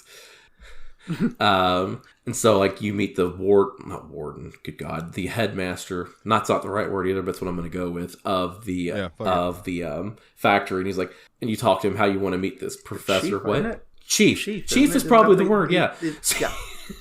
So you talk to the chief. He's like he is, right? And so you talk to the chief, and you get to he's like, here, this girl is the professor you're asking about, granddaughter. So go with her and talk about the orbiment. Blah, blah, blah. A lot of stuff, but you find out that he can't quite crack what this black orbiment does. But what he does find out is, like, whenever you use any kind of orbiment power on it, it can just shut down any kind of orbiment power. Like, because he tries to drill into it with using orbiment, and it just, like, does not happen. It shuts down his drill and all that stuff. Yeah, it's pretty fucking intense when they're like, no, this thing pretty much absorbs whatever you hit it with. Like, it's nuts. Quick thing that we glossed over in the first chapter, but it's going to mean something later. When you meet Nile and Dorothy, or Dorothea for the first time, and you go to the tower, and you go up to the top, and everyone's like, oh, this is so pretty. And Josh is like, ready your weapon. There's somebody up here. Yeah. And then you find Professor Alba chilling up there. And that's the first time that you meet him. Just wanted to mention that because that's going to come into play later. So, continue. Yeah, Professor Alba's like this archaeological professor kind of guy, but Josh had sensed him up there. But that's chapter 1 stuff that we kind of went through. Yep. But anyway, so you start to find this meaning of what's going on with this black orbiment and all that. Willie, you want to take over story for a minute? Sure. Let me just look on down at our notes real quick. So let's see. I mean, so this is basically we're still in chapter 3. At this point, it's starting to become pretty obvious too that not only is something going on with regard to the black orbiment, but that there's also clearly something going on either with an external force meddling with, or some kind of thing going on within the military and the government of the country. Like, it becomes increasingly obvious that some forces within the country are working against each other.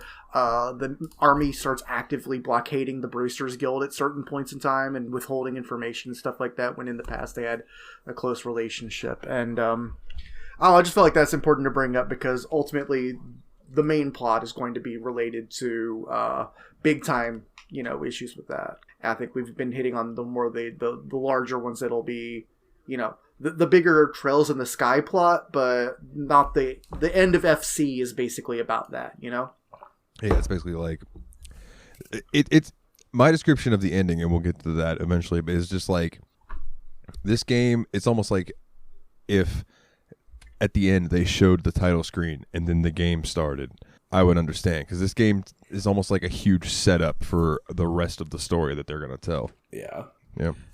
I do remember at the end of this is when the professor gets kidnapped at some point. And what made me think of the tower with Alba and all them was that the only reason that you know where the professor is because Dorothy thought the big castle or whatever looked interesting, so she took a picture of it, and in that picture you can see the professor. Carnelia Tower.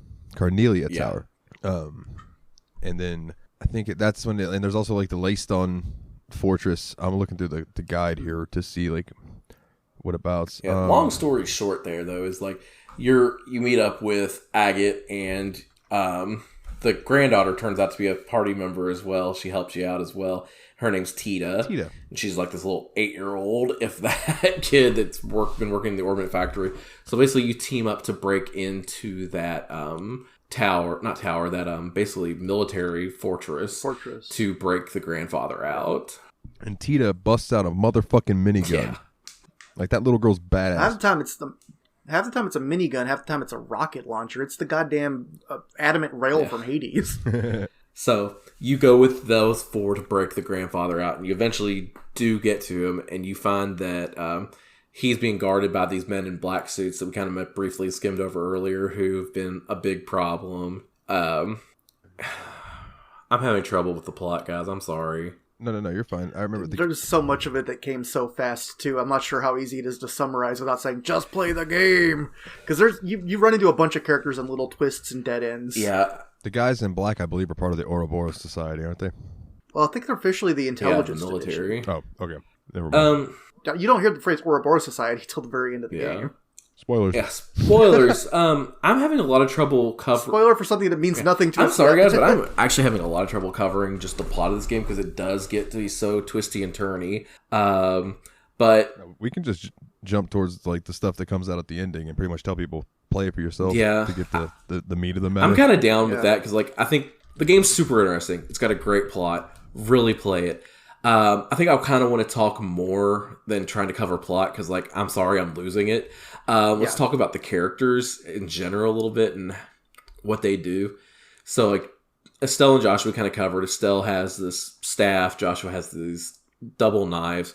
Scheherazad's the other character we talked about early on who used the whip. Olivier with the guns. Then you meet this really cool character, Agate, who has this broadsword. He's called the Heavy Blade is his nickname because he uses this big-ass sword.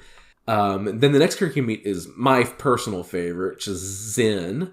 And he's this guy that they make a big deal about being from the East in this game made in Japan.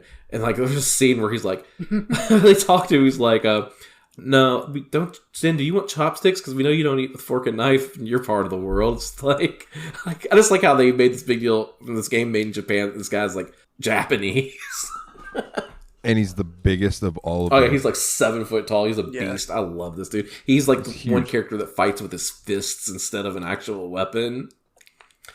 Yeah, he's like a monk. He's super cool. And they call him like the bear. The immovable Zen. I want to bring up Scheherazad's S break. Yeah. Yeah. So when she just like leans in and she like, I don't remember if it's first, like she puts her titties in the, no, it's like she whips them first and then she leans forward and laughs and like shakes her titties like she gets a huge joy out of it and then just starts whipping the fucking shit out of them. And I'm like, at that moment, I'm like, oh yeah, she's a dom. Ain't no doubt about it. Probably because the movie is literally called Sadist's Whip. Yeah. Yeah, and then Vin's the last character you add to your party at any point. Well, Tita actually comes after her, Vin. I don't know. Like I said, I'm losing the plot. So I was gonna say you meet Zen, but then he joins your party later. But you meet him on the way to that town. He's the last permanent party member. Well, permanent, you know what I mean. Yeah, major party member. He's really cool.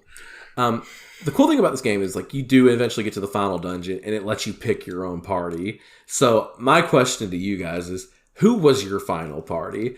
Because like I ended up having favorites that definitely stayed with me. As soon as I could choose my own party, that was the party. So I ended up loving the Chapter 4 party so much that once I got the chance to get them back together, I just put them right back together. So that was Josh, Estelle, Olivier. Yep, that was my party as well. I believe that mine was Josh, Estelle, Zen, and Agate. I considered Agate, but I probably would have taken Zen out for him because I feel like that was the tank.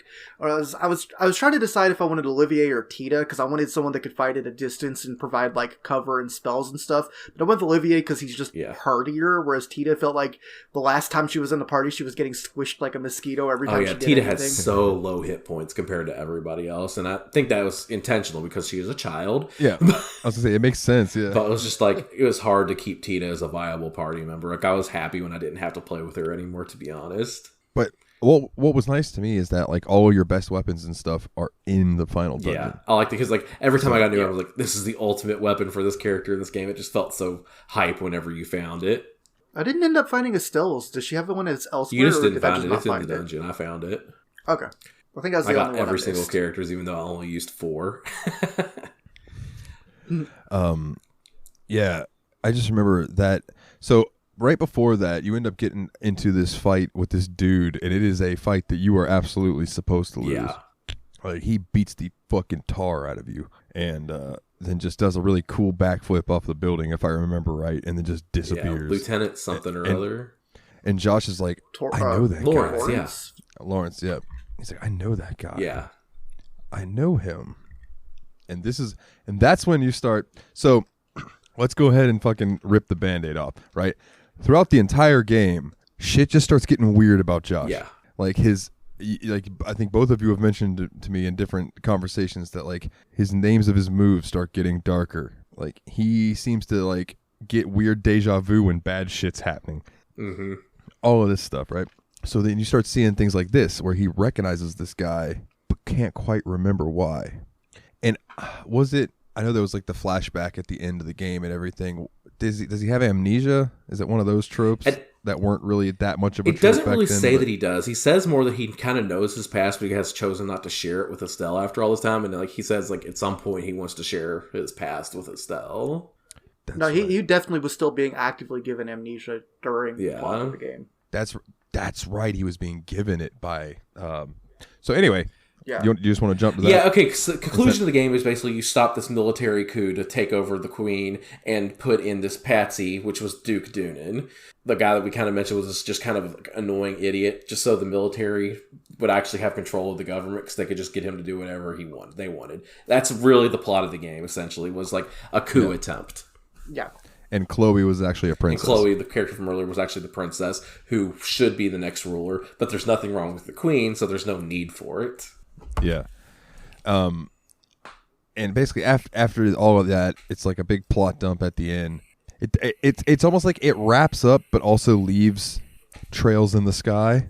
Just other things, that are like I'm sure solved in other games. Yeah. But so Estelle and Joshua are sitting in the palace area of this castle thing that you're at, and Josh gets that thing where he kind of feels weird again, right? And he tells Estelle, I would like some ice cream, or he sends Estelle off to go get something. No, Estelle does. Estelle's on the verge of confessing her feelings for Joshua because she's fallen in love with him. That's right. So she just takes off. She gets really embarrassed and leaves for a long time.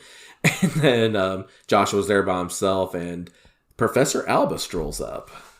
Yeah, and Joshua starts to put it together in his head. He's like, "You're here. You seem to show up every time something bad happens. You seem to just show up magically afterwards. What's?"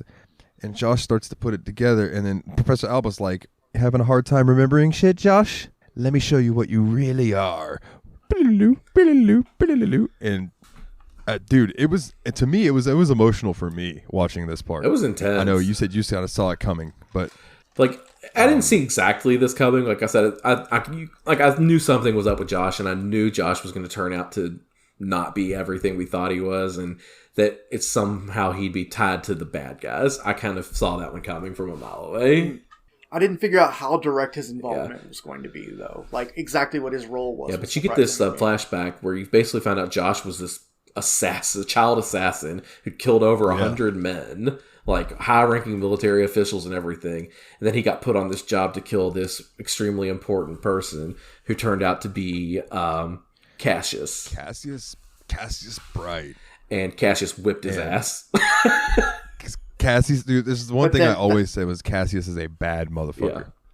Yeah. Every time he shows the coolest part too was once Cassius beat the kid, that meant that he was spoiled as an assassin. So his own squad was coming to take him, and Cassius fights them off, and that's when he adopts Joshua. So this kid who had tried to kill him just minutes ago. But then you find out that was really all part of the bigger plot because they kind of knew that Cassius would react this way, and so the whole time this was to get this to happen, so they brainwashed Joshua to basically get him to be a spy and get him to report back to them on Cassius's movements. Yeah, and it's boom, my brain was like, oh shit, I did not expect that. What? It was buck wild. Yeah, so the whole time this plot was, one, to get a trial run for how Cassius would respond to a coup or some kind of underground thing so they could figure out what he's going to do, and two, to get the Black Orbiment close to the underground so it could release a seal on another ancient technology that we don't fully understand what it's going to be yet. Or what havoc it could wreak. And that's the real plot of the game there. Yeah. And then we get a scene at the end of the game where Joshua finally does confess everything about this meeting to Estelle. And then they lean in for a kiss, and Josh had put this ether on his lips so that it knocks Estelle out. He just pieces out, disappears. Joshua's gone. Estelle swears to find Joshua and bring him back to the family. End of game. Yep, pretty much. I do want to say that it was very, very touching to me. I know, Nate, you said that you thought it was kind of strange with the whole brother-sister thing. But in my mind, there was no blood relation and they were just raised together. But so I can kind of give it a pass. What made me kind of be choked up about it the first time that I played it, I didn't cry, but I got a little, classy eyed. Yeah. Was the part where she is he's like, I'm leaving to go solve this. You can't come. I don't want you to be involved in it. I don't want you to get hurt. And she's like, you big dumb idiot. I fucking love you. Don't leave me here by myself. Yeah. And she's like, how could you do this to me? Yada, yada, yada. And he grabs her and he kisses And I couldn't remember if he had like ether type stuff on his lips or if he had something in his mouth that he slipped into her mouth when they kissed. But then he basically tells her that that's going to be kicking in, and when she wakes up, he's not going to be there, and that she's stupid to think he doesn't love her because he's always loved her. He's loved her since the minute he met her. And I was just like, ah! Oh, I'm such a sucker for love. And it's just like, oh, it made me tear up. And then she gets knocked out, and she wakes up, and he's fucking gone. Well, that's the next. I think that's the start of S second chapter is her waking up and being like, "Oh shit!" But yeah, that pretty much that's the end of the game, and it's just like, wow. So Dalton, I know you already rated the game. What was your rating for the game again? Did I give it a 10? I think you might have. You probably did. I probably gave it a 10. I'm gonna stick with that. It's real good. I just like there's something about the graphics to this game that just really did it for me. It's charming as hell. Yeah, and the music. We haven't really touched on the music, but this game's music is freaking phenomenal. Yeah. The guitar work in it is just tremendous. And this is another one of those fight musics that just didn't get old to me. Yeah. My favorite song, like recurring theme song of the game, was the one where when you were in like a forest area, it had this very mysterious quality to it. It was just, I always got happy and I'd stay in areas longer than I should have just to listen to it for longer. I think my favorite track was the one Dalton was just humming, which is the ordinary boss fight music. Yeah. I love it. Because it has a sick organ solo that comes in about 1:20, and it's like very deep purple. So, Willie, did you rate this game when you played it the first time? I don't remember if I did, actually. I probably gave it a pretty high now that you score. finished it, what would you give it? Might have. Oh, you're just fishing for me to say something so you can figure out what you want to play. No, I'm giving it a 9. 9 out of 10 for me. Okay. I was actually going with a 9 also, because, like, it was really, really, really good, and like games like this and Dragon Quest remind me of why I really enjoyed JRPGs back in the day. And even though they feel like such a time investment, like I feel like in the end it paid off, and I'm glad that I played through it. And I'd be very excited to see where we're going next with this. I'm excited for second chapter. Yeah, absolutely. Especially because this game did just the right amount of closing doors and opening windows that like I'm already ready for the next one. Yeah. I can agree with that, and it warms my heart that you guys liked this game nearly as much as I did. It's the best JRPG we've played this year for sure. Oh, shots fired. I agree though. This game's fucking way better than Final Fantasy. It 100% is. It really is. Like it's more put together. The story's better crafted. Yeah. Like I don't know. Everything about this game screams to me. Like, just like you guys said, let's fucking go play the next one. Now, obviously, we're not going to dive right into it, but it is in my list of things to do next year at some point. Just in terms of writing, I feel like this game didn't ask any questions with the intent of leaving them as loose ends. Like, I feel like anything that it's opened up as a mystery now is going to be followed up on. Yeah, I feel like the mysteries at the end of this game are going to be followed up on in the next game for sure, and I'm excited to get into those. What? There's like, I like Final Fantasy games, but their settings leave a lot of hanging chads on purpose, you know? Yeah. I believe that first chapter and second chapter are about Estelle and Joshua. Mm-hmm. Trails in the Sky, the third, I think, is like, it has to do with it, but it's also separate. I've read where people say that you can play first chapter, second chapter, and then go straight to the Crossbell series, which is 0 and Azure, and then you can dive into Trails of Cold Steel and all of those fucking games. So it's like there's so many of them, but I don't know if I'd want to skip the third. You know what I mean? It's like I want to play them in order. These games are too good. Yeah. I'm really interested in getting into SC just because it picks so bang off of where this one leaves off that you can import your save file and start with this like level you had at the end of this game. Yeah. Like I said, not to spoil too much, but the game starts off with Estelle waking up from that shit that Joshua gave her, and she's like, "What the fuck?" and goes off. So I mean, that's where it is, you know. And I've only played a little bit at the beginning because I was waiting on you guys. So now I'm like, ooh, now we can play it soon. Yeah, that's what's up. So let's leave that there. Like we said, if you wanted more in depth, go check out the other ones. But gentlemen, we have a lot of fucking fan questions this week. Let's roll. Oh wait, I had one more topic about Trails I wanted to bring up actually, which is just red herrings and stuff that you thought was going to be where it went and then it didn't. So what I wanted to say is I had guesses for at least all the following characters being someone else, and all of my guesses were wrong. Which was, I thought I knew who Lieutenant Lawrence, who the real identity of the princess, what Cassius Bright's role was going to be, and I really had no idea that Alba was going to be anything. But so I thought Lawrence was going to turn out to be Cassius. I had that feeling too for parts of it. just because he was masked the whole damn time, and it seemed like the only reason you would do that would be if it was a major. And he was so much a more badass fighter than anybody else in the game. Yeah, it was clear that he was way more competent than literally everyone else in the rebellion. Yeah. And then I thought that Claudia was going to turn out to be the young maid in the castle, actually. Oh, okay. And yeah, I didn't have anything throughout. But I thought Bright was either going to turn out to have been Lawrence or to have been working behind the scenes to orchestrate this whole thing. Like, I was absolutely certain that one of the main plot twists was going to be one of the main good guys turning on you. Especially one of the higher ups in the Bracer Guild. It's going to be him, possibly. I thought Agate or Zin, one of them had to turn out to be someone you fought just because they made them look so beefy and badass that you were going to have to bring one of them down at one point. I thought Agate might be one of the bad guys. I could still see Agate turning. Yeah. But I'm with you. I didn't expect anything out of Professor Alba other than him just being a little comic relief when he showed up, and I think they played that perfectly. Yeah. You would never guess that that's the motherfucker who is orchestrating this entire thing with this dark organization and shit, and turns out, no, really it is. It is him. It's this goofy. For Final Fantasy fans, this would be like if it turned out that the person in charge of Final Fantasy VIII wasn't, the sorceress or Cypher, but it was Raijin and Fujin calling the shots, and that's why they're always there right when everything's about to go down. Holy shit, that's a good fucking... Yeah, exactly. Well, hell yeah, man. What about you, Nate? Did you have any that just didn't... I just had some similar feelings to Willie, and like I said, I thought Joshua was going to end up turning in some way, and that still isn't really confirmed if he's going to go back to being part of that evil organization or not. So that's just something we're going to have to find out in Chapter 2, and I'm excited to do it. Find out. My immediate feeling is that I still trust Joshua. I think he's trying to do the right thing. It's just he definitely doesn't want Estelle to get hurt along the way. Yeah, and I can relate to that. So, well, for this week... Fan questions! For this week, let's funky questions. I wrote these guys down, and let's hope I didn't miss any this week. But... if it's from Jeremy, that's okay. But this is one that I did miss from last week. Comes in from some bearded buffoon who asked us to create your own Spider-Man villain. Name, design, backstory, powers, go nuts. Oh...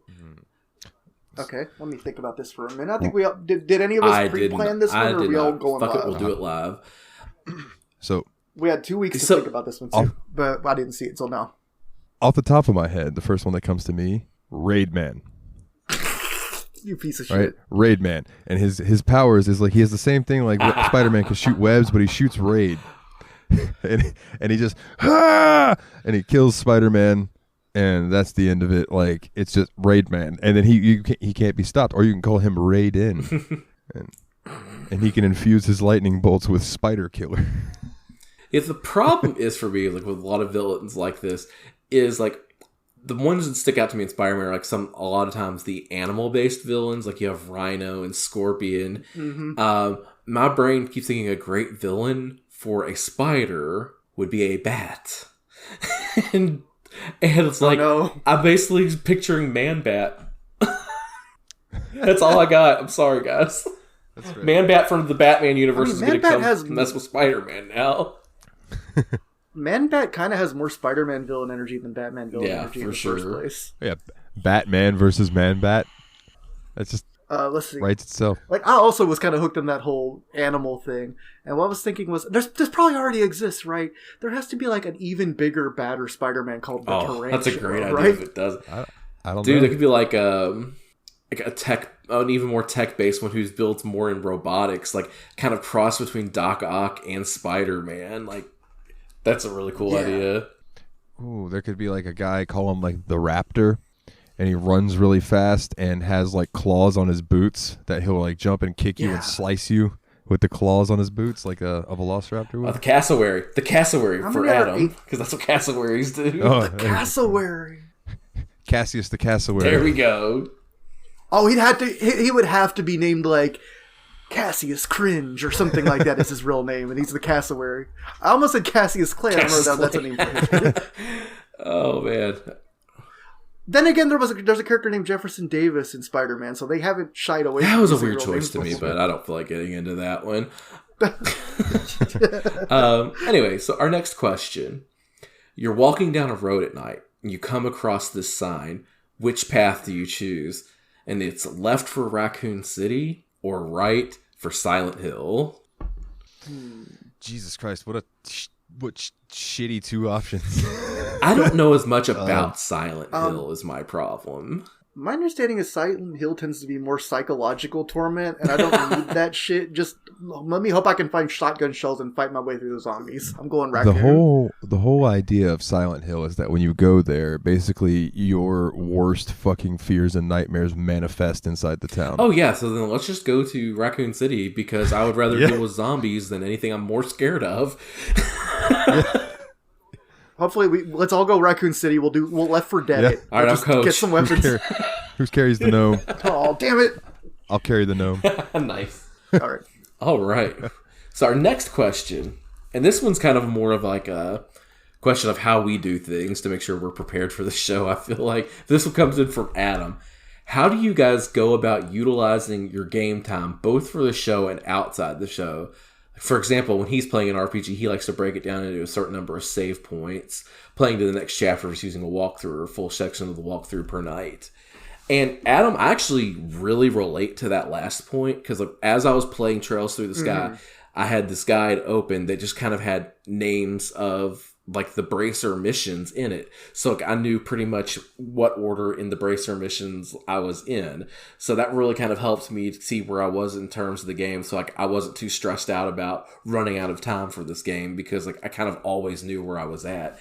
And so for things for the games, like for the show, that's kind of what I like to do is I like to find a guide that doesn't spoil much and lets me kind of keep track of where I am in the game. I did the same kind of thing for Spider-Man and Batman.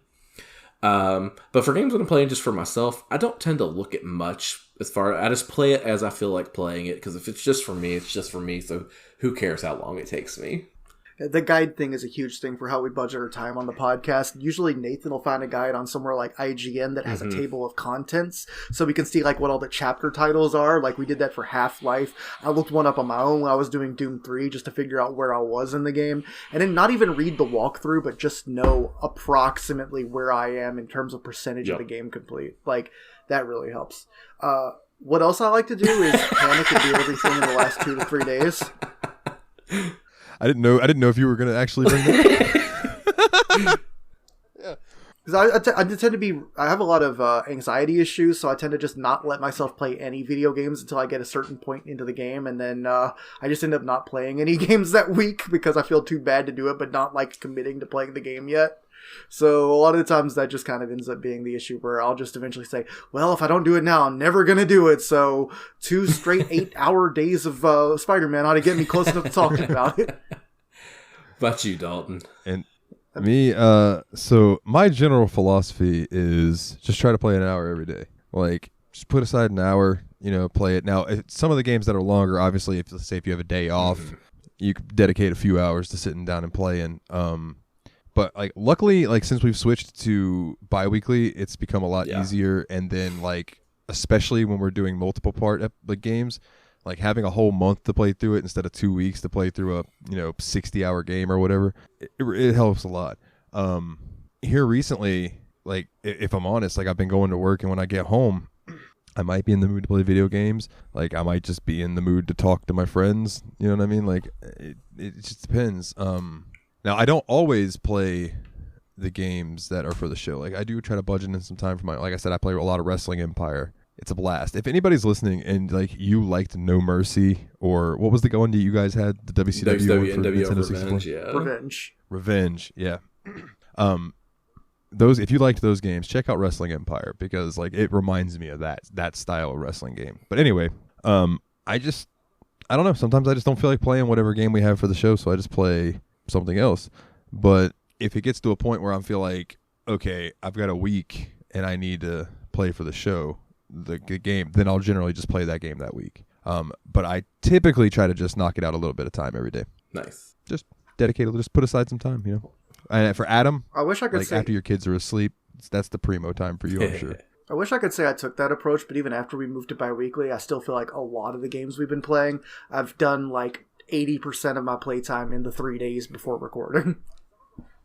I mean, sometimes I'll still finish it, like with Yakuza 0, managing to get to the end of this it. game too. I think And I got really pretty far in Yeah. Spider-Man that way as well. And then you could just finish Spider-Man outside the podcast because you liked it so much. You just kept putting off playing it to begin with. I didn't realize I was gonna love it. I knew I was gonna like it. I didn't think it would be like my main like actual contender for my favorite game we've played far this year. You know. Nice. All right. Next question. I don't really have a great answer for this, so put it more to you guys. Do you have a favorite video game based off a tabletop RPG? And for me, I'll just go ahead and say that I like games that are inspired by tabletop RPGs, like the original Final Fantasy, and games like old school RPGs like that. But to say one that's like based off of a TTRPG, I don't think I have one in that vein exactly. Well, if you end up liking Cyberpunk 2077, you will like one because that's based off of the tabletop RPG called Cyberpunk. Oh, okay. Let's see. A lot of D&D games. I thought you were going to go to the gold box type games for sure. There's all of those old gold box Dungeons and Dragons games, and then even the ones that are just inspired by Dungeons and Dragons, like Kingdoms of Amalur and things like that. You have the Vampire the Masquerade games. Oh, yeah. Right? There's Vampire the Masquerade, Redemption, and Bloodlines, which are the two 3D games. And then you have all the other ones that are the visual novel type games based in that. And the Shadowrun games. But do I... Yeah, my answer was actually going to be the Sega Genesis Shadowrun game. Nice. Oh, yeah? I have some Shadowrun games for PC. I just haven't checked them out yet. But if I was going to pick a favorite, probably Vampire the Masquerade Bloodlines, because that game's obviously, like Nate's over here like, of course, yeah, the vampire game. Yeah, we get it, Dalton. Well, is that the one where you can play as a, what are they called? What are the Machiavellian? The messed up in the head? Yeah, that's the one where you can play as a Machiavellian and like have really crazy, you have met your match this day, stop sign type dialogue choices. Yeah. Malkavian. Yes, that's it. Not Machiavellian. Yeah. You got me close enough that I knew where we were going. Yeah, they're batshit insane, and their dialogue choices are fucking hilarious. Because it'll be like, "No, you cannot have my cheese, you dire wench," and the person will be like, yeah, okay, so just go back over to this place and do it." But yeah, that game's great. Janky as fuck, but definitely get the patch. That does like the fan-made patch that fixes all the shit that was wrong with it, like you do with Bethesda games. And that's why I felt at home in that game. Like it reminded me of a Bethesda game. I was like, nice and janky. That's just how I like my PC games. I'd also say I think NetHack runs kind of a modified AD&D second edition, rolls under the hood, and that's a really fun game as well. That's like it's the king of roguelikes. Let's be real. I agree. NetHack's the shit.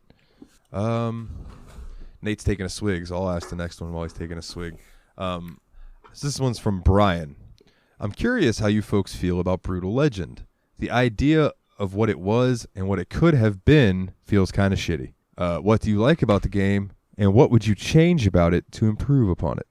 Nate, you've played Brutal Legend, Yeah, correct? I've put about 14 hours into it before I got to the point where I was fed up and couldn't take it anymore. There was so much about that game that I really, really liked. I thought that the beginning of the game was great. It kind of introduces itself to you as a hack and slash type game where you're just going to have your electric guitar and all this kind of stuff. And you play as Jack Black. You play as Jack Black, which is fan-freaking-tastic. You run into literal Ozzy Osbourne is in hell. It's so much of the stuff is super cool. And even I thought the vehicle driving sections of the game were really fun. But then the problem with it, and it got to the point where I couldn't get past these sections because it's just not my style of game, is it introduces a real-time strategy sections into the game. And they just got too exhausting and too much effort for me. And I just couldn't do it. If this game had just stayed between that driving part and the hack and slash, I would have loved this game and finished it all the way through. But I couldn't wrap myself into the weird... And it created its own style of RTS2, which I think didn't help me because I just couldn't ever wrap my brain around it fully. Yeah, in my experience with it, I rented it back in the day on PlayStation 3, and it didn't run the greatest on PlayStation 3. I really enjoyed the hack and slash stuff, and the RTS threw me off. Now, as far as what would I do to make it better, I would have cut the RTS stuff, like you said, and kept it as a hack and slash game. And then maybe done a spin-off for the RTS stuff. I'd have kept that as its own separate thing because it has some cool ideas. Brutal tactics. There you go. Fucking what the hell? Whatever company made that game, it took us 10 seconds. Willie came up with a better fucking idea. It was Double Fine Studios, or was that before they? Oh man, well there you go. This is like their one miss that I can think of. The last thing to me about Brutal Legend, and my main comment on the game was, I am absolutely stunned that Jack Black did not have that much creative input on the game, because it honestly seems like someone had written his perfect game and then let him write it. Yeah, I agree, because like the fact that the Double Fine genius wrote all of it basically himself is crazy to me. Yeah, yeah, definitely. I think if they ever did tried to bring that back, back in black, if you will. They could do it, but they would have to cut the RTS stuff out. I think they ought to just take it and make it what it should have been. I mean, I think maybe even an idea would be to do another genre-hopping game, but just do completely different genres this time. Just say, like, give us another chance. I mean, it's already kind of a title that has a little bit of a poison to it, but, yeah. Doom meets Farming Simulator. I need to open Unity now. Give me 7 months. Oh, fantastic. So this next one comes in from Adam, who wants to know what are our predictions for Part 2 of Trails in the Sky. Will certain characters return? Will Estelle finally confess her feelings? Will everyone else have Scheherazade as the best Trails waifu? Find out next time on Trails in the Sky. Dragon Ball Z. Go ahead, somebody else. So I was also thinking of the thing from I think it was SpongeBob. Why are we asking so many questions? Will a certain character return? I'm almost sure of it. I'm pretty sure he is part of the artwork for the game. Will Estelle finally confess her feelings? That's a good question. I'm going to assume so, but maybe not. Maybe that's just something that never happens. Although I do think that, doesn't she do it at the end of the first game? Yeah, she did. Or was it? So yeah. Okay. So yeah. So yes, yes, she is going to finally confess her feelings. And will everyone have Scheherazade as the best Trails waifu? Yes. I'm really hoping we get more competition this time around. But yeah, I predict we're going to see a lot of the same characters again in the next game. I'm hoping we get Vin back, because that's my guy right there. But yeah, main predictions are we're going to definitely have a Joshua-heavy storyline that we're trying to figure out. We're piecing together a lot more of what Joshua is through Estelle's action and who Estelle parties with through the game. Because I don't think Joshua is going to be in the party at all during this game, unless maybe in the final chapter of this game. And my prediction was that we find him at about the halfway mark. I'm going to agree with Willie. I think we're going to find him around the halfway mark, and then probably he's going to be like, why are you here? Because I said I love you. Yeah, well, I love you too. Okay. Mwah.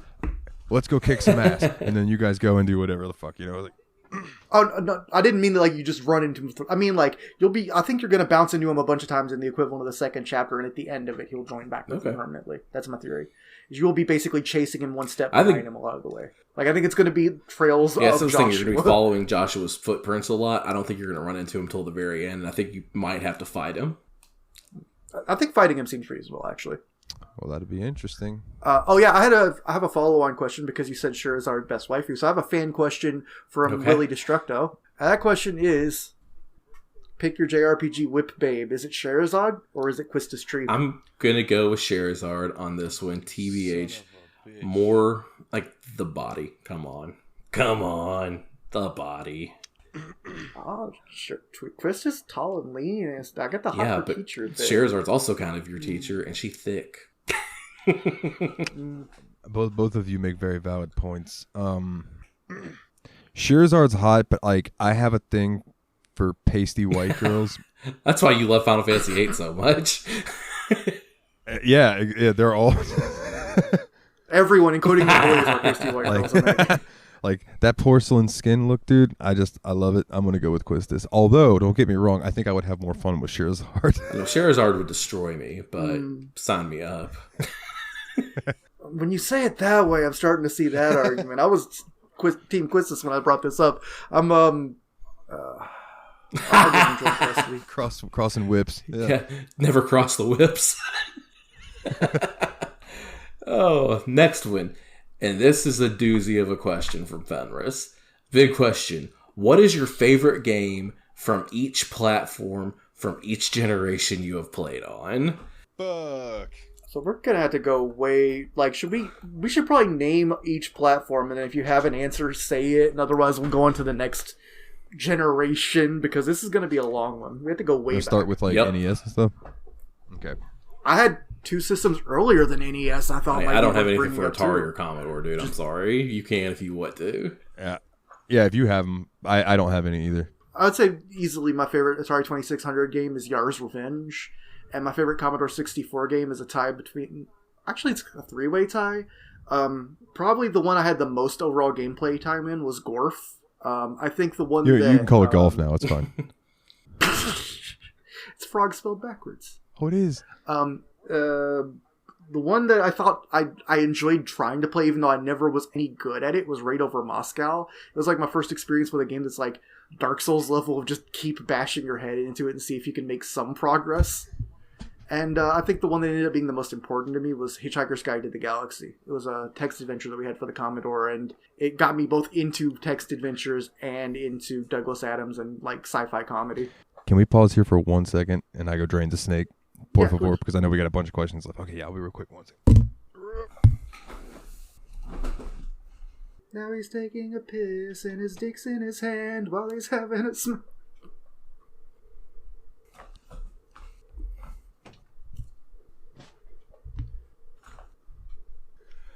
Question: was it Ryan that I sang the piss song about back in the day, or was it one of you? It was me. It was Willie. Okay, I was thinking. I was like, it was either Ryan or Willie. It was one of the two. Willie's going to take yeah, while a you piss. got up, I did a variant of it, but I did it to the tune of Mr. Brightside.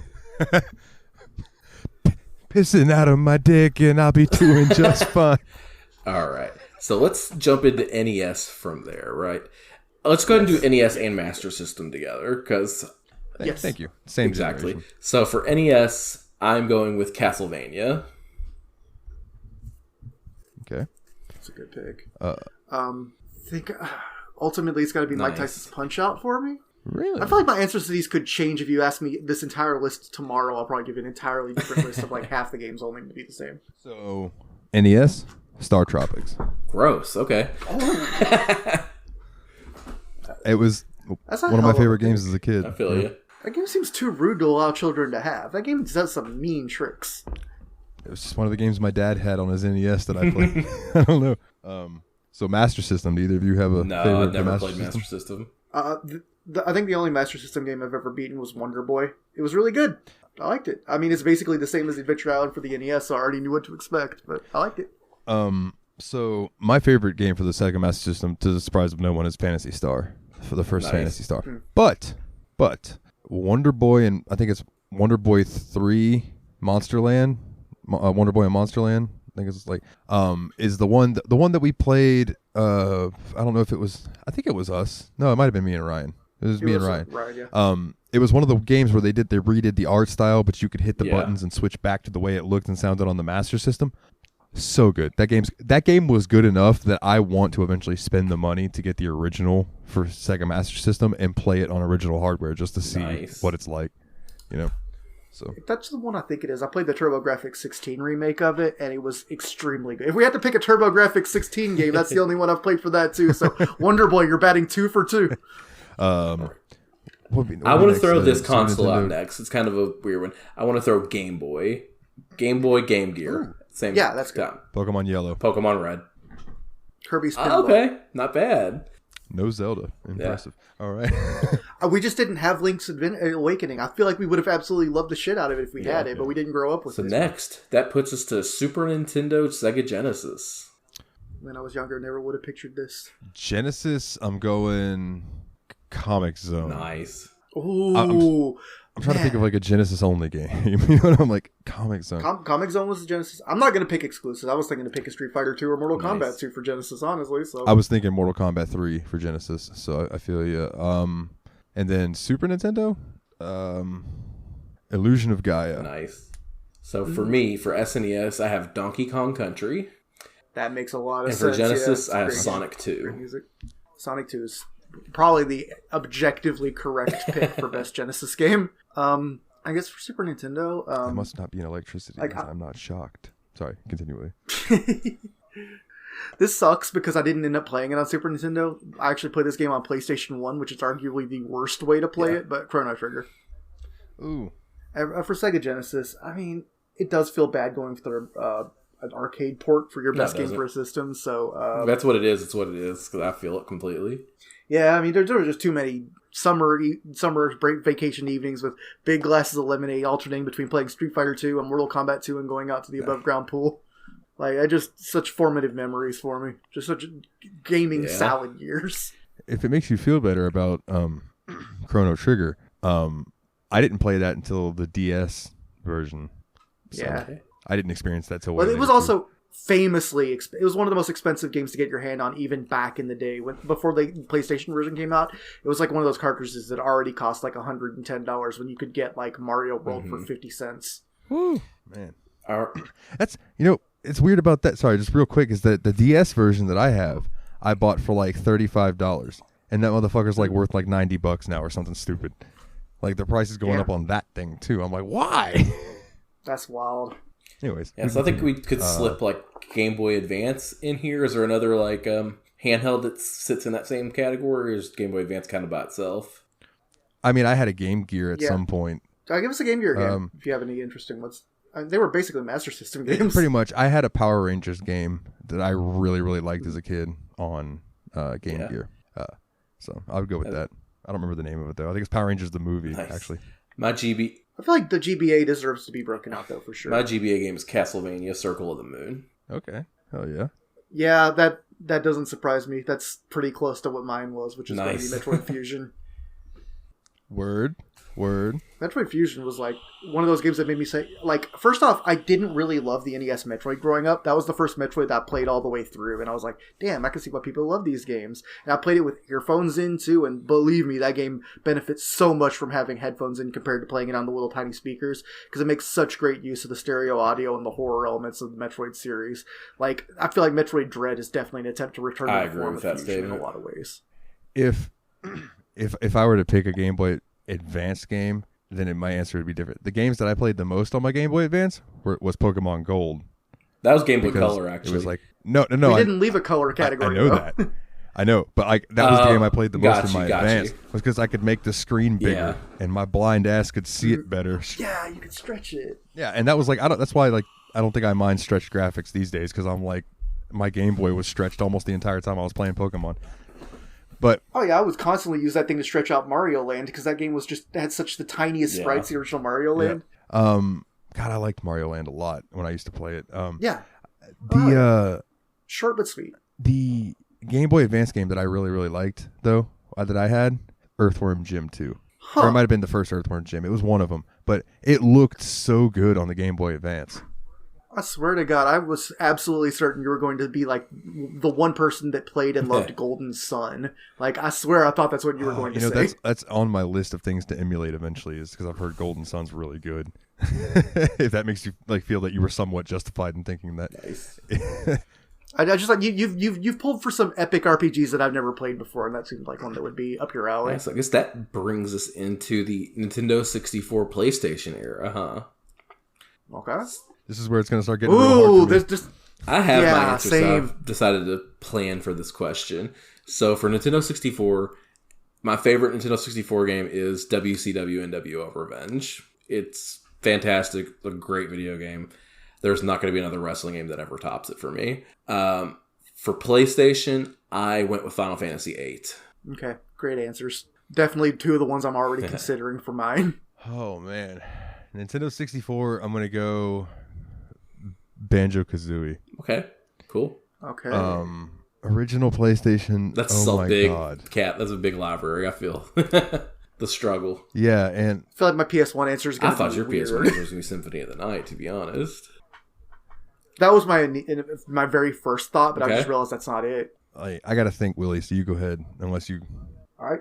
My Nintendo 64 game, I think, is going to be Star Fox 64, because that was one of the ones we got first, and it just really showed us like the amazing difference between like the 16-bit era and the current generation of games. Like, it looked so ridiculous. Seeing those reflections over the water at the start were amazing, and I still think a lot of the visuals and gameplay hold up. Whereas a lot of N64 games have really horrible FPS or otherwise, just seem a little ridiculous. My PlayStation 1 game is going to be Dance Dance Revolution Canonics. Wow. Okay. Yeah, you tore up that pad, that bro.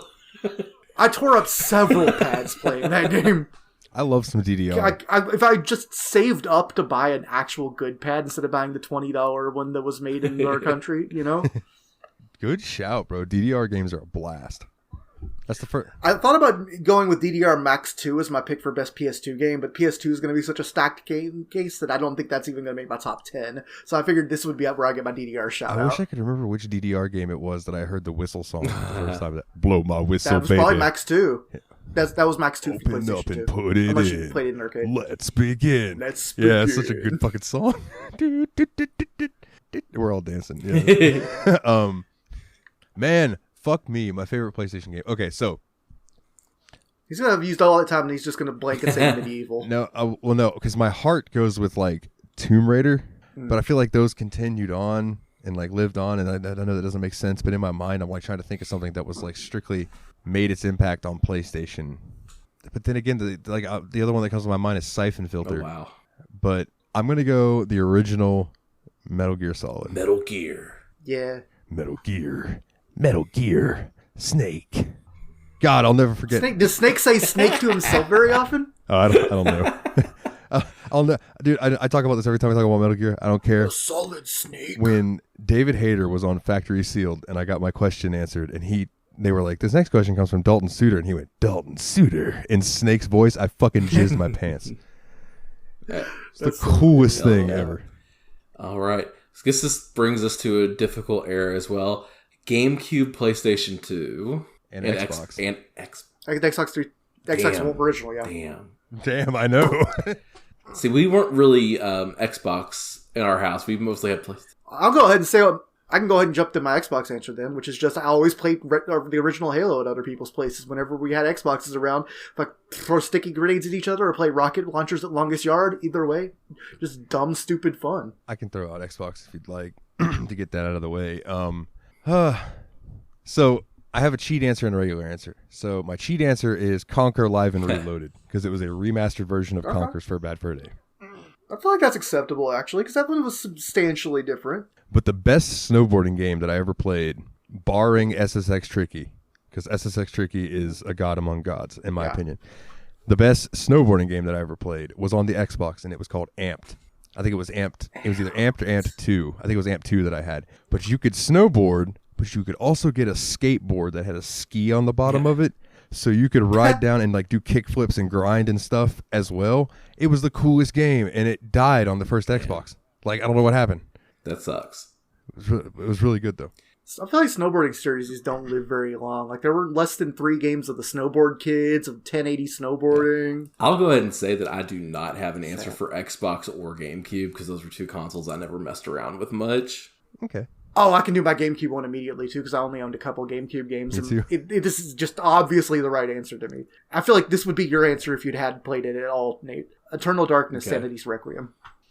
It's basically, what if the Psycho Mantis scene from Metal Gear Solid 1 was just an entire horror game? Like, the entire time the game is messing with you and goofing up your settings and stuff in this very Lovecraft-inspired setting. It's very much like one of the things that inspired Amnesia. Gotcha. Yeah, I believe that. Yeah. Man, my favorite GameCube game, I think I owned 2 games physically for the GameCube. It was because my brother had given me his GameCube, and he gave me Super Mario Sunshine and Super Monkey Ball. Super Monkey Ball! Yeah, if I were to get a GameCube, the 5 games that made me want a GameCube were Super Mario Sunshine, Eternal Darkness, Super Monkey Ball, Ikaruga, and Super Smash Bros. Melee. That would have been the games that would have sold me that system, but it just wasn't enough to get to buy it when the PS2 could do everything. And I think the Wii was out by the time that I played Twilight Princess, but I played it on GameCube. And that was the game that killed my GameCube because I left it on all weekend while I went to camp. And when I came home, my GameCube was, I turned it off, and then when I never turned on again, it never turned on again. Rip. But yeah, no, I think, so between those 2 games, Super Mario Sunshine is the better game. Super Monkey Ball is a blast, but Super Mario Sunshine is probably my favorite GameCube game. PS2 though. Oh my god, guys. Yeah, we're all dancing around the Big Daddy, huh? I could drop my PS2 game because I wasn't as attached to this console as a lot of people. I spent a lot of my PS2 years playing Madden games and NCAA football games. But the one video game that was just a game to be a game that really stood out to me was GTA Vice City. I love the environment of Vice City. I love the kind of openness that it allowed you to do. It's I never beat the game. I never played the plot of the game. I just ran around and did whatever I felt like doing, which was a really liberating experience in video games at that point. I had a similar experience the first time that I played Grand Theft Auto 3, because as a kid, you grow up, all games had main menus and things like that. I put Grand Theft Auto 3 on my PlayStation 2. It loaded, and the game started. There was no menu, and it blew my... I remember running into my parents' room and being like, this game has no menu! It just loaded right into the game! This is madness! My dad said, no, this is Sparta, and kicked me in the chest out of the room. But, man, good shout on Vice City. I think there's also an argument. Actually, I have mine. Okay, go for it, please, because I'm still thinking. Now that I've thought of it, this is super easy. This is probably the game I played the most of for the PlayStation 2 somehow, which is wild because there were so many great games. But Guitar Hero 2, baby. Good shout, too. That was the best one of the Guitar Hero games because it fixed the problems from 1 without being as ridiculously overcharted and never softed up like 3 was. And then I ended up playing Rock Band on Xbox 360, so spoilers, that's probably going to be my answer for Xbox 360 as well.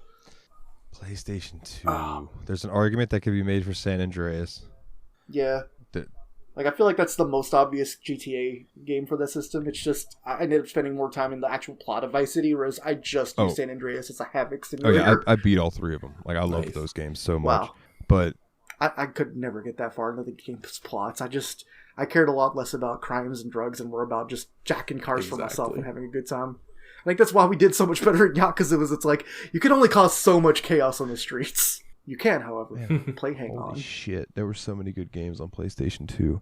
Can I have a tie? Can I get one tie? Yeah. Okay, my tie is between Metal Gear Solid 2 and Final Fantasy X. Yow, that is a tough one. I can see why you couldn't pick. Yeah, they're both so good for different reasons, but they're both so good. So those are mine. There's so many console-defining games for the PS2, and those are definitely 2 of them. All right, so I guess the next era would be Wii, PS3, Wii, PS3, and 360. Once again, I have nothing for the 360, and I never had a PS3 either, so I only have a Wii game for you. Because this is when I was falling hard out of video games for a while. But my Wii pick is going to be Mario Kart Wii, because that's one game I remember spending hours and hours and hours playing with just me and my wife when we were living in our shitty apartment. And that was just the one game we could play together, and it just brought me so much joy to have that game. That she's not a big video game person, but just having that game that I could play with her just really always was special to me. I used tilt controls, baby. She didn't, but she liked the Wii and the nunchuck. But she's a weirdo who held them in the opposite hands you're supposed to. I held them. I'd used the. I did you? Left-handed. So that's how Kayla did it. Okay. Too. So yeah. I even played Wii Sports left-handed. Nice. I didn't know that. Sports. Nice. That's my answer for Wii, because I didn't have a Wii, and I only ever played Wii Sports at my friend's house, like Wii Bowling specifically. Wii Sports was great. Was my favorite for Wii. Wii Sports was such a great pick up and play game, and you would have people over and they'd see you had a Wii and they'd be like, "Hey, you want to do some bowling?" It was such a great conversation starter of a system. So yeah, I mean, I'm almost tempted to pick Wii Sports as my game too, but I think it's Super Mario Galaxy too. We would like to play. That might. Yay. Aw. He's got a little Wii mote and he's doing the little gesture from the commercial, where they hold the Wii mote out like it's a business card. I wish I could give you that so perfect snap, but So you said you don't have an Xbox 360. And I think mine is. I mean, I only had a handful of Xbox 360 games, so if you don't count stuff I downloaded off XBLA Live or Arcade or whatever it was, I mean, the only games I put substantial hours into were Dead Rising 1 and Rock Band 2, and I liked Rock Band 2. It was the most fun. It was some of the most fun I ever had with a game. Okay. My answer for 360, and it's weird because I'm looking at my shelf and I have it for PS3 now, but back in the day I had it for 360. Skate 3. Nice. That's unsurprising. I know you had that huge nostalgia for it where you were looking for Skate follow-ups recently. Yeah, and then now they're doing Skate 4, and it's going to be free to play, and I'm excited but also real worried because it's going to be free to play. PS3. I think my PS3 one's going to be a really easy pick too. Give me half a second. Yeah, it's Gran Turismo 6. Wow. Okay. Jeff will be happy to hear that. It's just like the only PS3. I bought a PS3 with a whole bunch of games, like when it was just out of date, enough that it was pretty cheap to get. And the only games I put any real hours to were Gran Turismo 6 and Dark Souls 2. I got it because that was just when Dark Souls 2 had just come out, and a bunch of people I knew at work were playing it, and so I wanted to kind of join in. But I ended up falling behind them pretty quickly because they were veterans of the Souls games, and I was still pretty new to it. So I was doing kind of newbie strats, whereas they were very confident, and confidence helps a lot in Souls games. So I would say it's Gran Turismo, because if I plugged my PS3 in again today and found a controller for it, the first thing I would want to play is Gran Turismo 6. Oh. You ran out of time. Your favorite PS3 game is now Sonic Generations. Deal with it. Well, as janky as it was on PS3, it gave me enough love for the game that I then rebought it on PC, and it's wonderful, especially with the fan patch, because Bethesda shit's janky. And that I think I'm gonna go with Fallout New Vegas. Nice. Wow.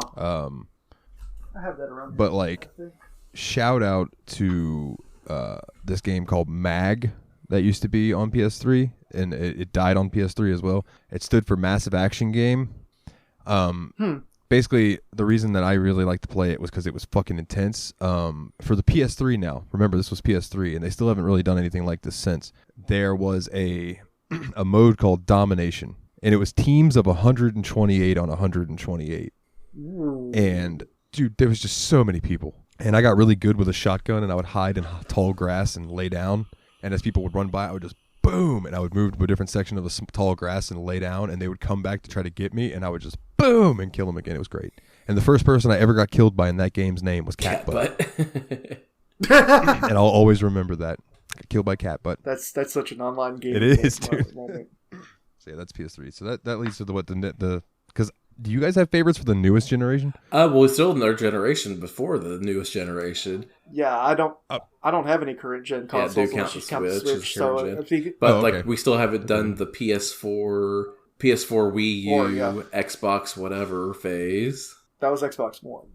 I only have Wii U for this generation, and my Wii U pick is Splatoon. That game was another one of those games that brought me a lot of joy, and one of the few games that Kayla herself ever liked playing a lot, and I got a lot of joy of playing it and watching her play it. She got to be way better at it than me even, so it was like a really cool situation. Like, Splatoon is just a fun little game, and like, I wish I still liked playing it on the Switch versions. Like 2, I kind of fell off. I got it, but didn't play it much, and then I just can't seem to get myself to want to buy 3 because I don't know that I'm going to play it. I feel like Splatoon and Breath of the Wild were the games that did the best job of integrating the weird-ass controller that the Wii U had. Like, the gamepad actually made sense for those. And I didn't have Breath of the Wild on Wii U. I didn't get that till Switch. Yeah. I only played it on Switch too, but I could immediately see why it would have made sense on the Wii U, you know? I mean, I guess my pick is Mario Maker 1 then. I don't have much... go ahead. Wait, sorry. I was just going to say, I think Mario Maker 2 was probably better all day, except for I missed the mystery mushrooms, because to me it's so fun. Like, I was absolutely delighted when they not only did they put RNO from Game Center CX in there, I'm like, there's no way he's going to be in the US version, though. They're just going to replace him with, like, another Mario skin. And I'm like, no, here's this character from a Japanese show that we're not even going to explain to you. He's just here, and he's singing along to the music and stuff, and I loved it. Thank you so much for putting RNO Kacho in there. I didn't have a Wii U. My only experience with Wii U has been through emulation. Sorry, Nintendo. But I am going to give my vote to the game that I know a lot of people really, really liked, and that is Xenoblade Chronicles. Nice. Oh. It's another, 100-hour RPG at least. That's your style, buddy. Yeah, man, you know it. I didn't consider that because I had that one for the Switch. I forgot that was originally a Wii U one. I also really want to try... Was Kid Icarus Uprising a Wii U game, or was that a 3DS? Yeah. Damn. 3DS. Can we get a Switch port of that? I don't have anything for PS4 or Xbox One because I didn't have those systems at all. I don't think I have nothing for those. I didn't play too much on the Xbox One. My buddy Kyle had one. He did have the UFC game though. That was a blast. So I'll give it to that because I have UFC on PS4 too, but that's not what's winning on PS4. PS4 though. Or Willie, do you have an Xbox one? No, I really didn't play that much on this generation. I finally started getting into PC games again at this point. Mostly was playing indie games at that point. Okay. PlayStation 4, to the surprise of absolutely not a single goddamn person listening to this show. You never see it coming. You'll see that my pick is just Persona 5. No shock there. It's coming. And I guess that takes us to current gen, right?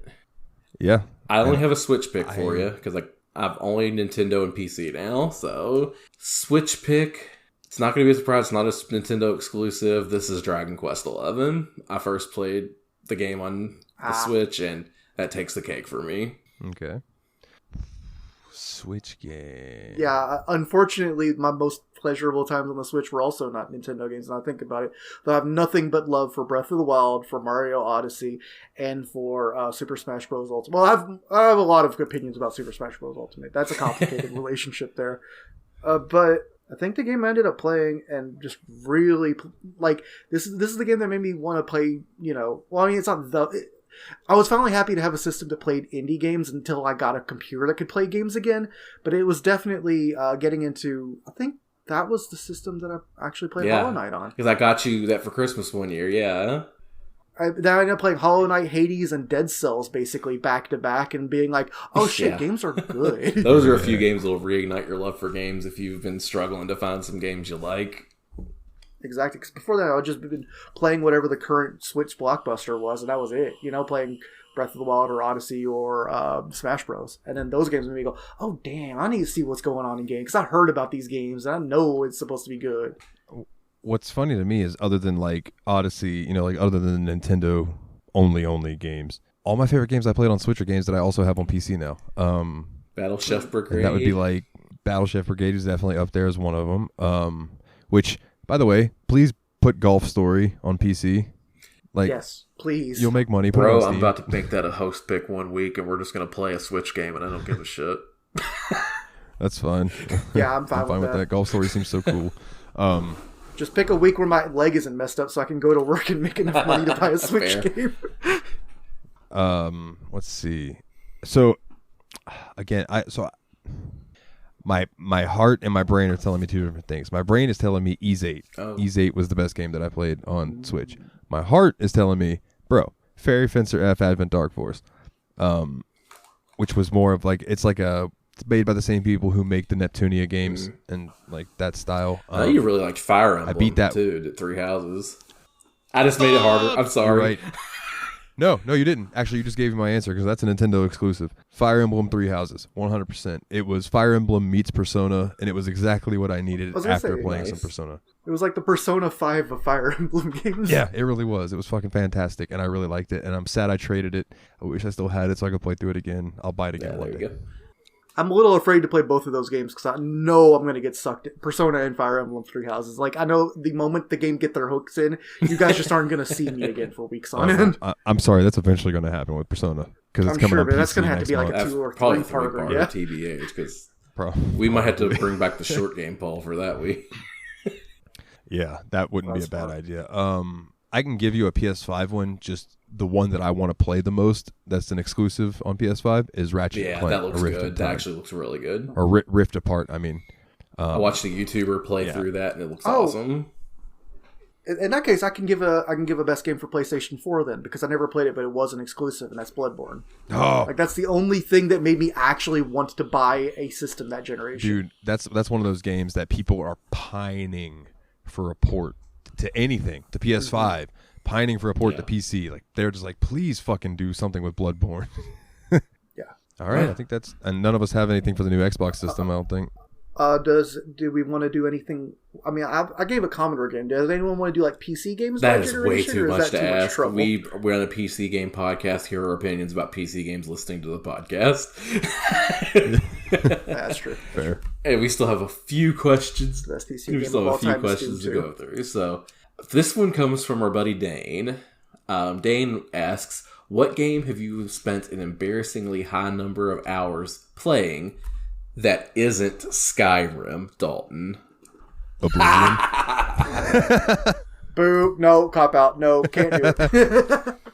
I modded Minecraft until it had Skyrim in it. Fuck off! You can't say Skyrim. You have then you can't say Doom. Scrolls this one. Okay.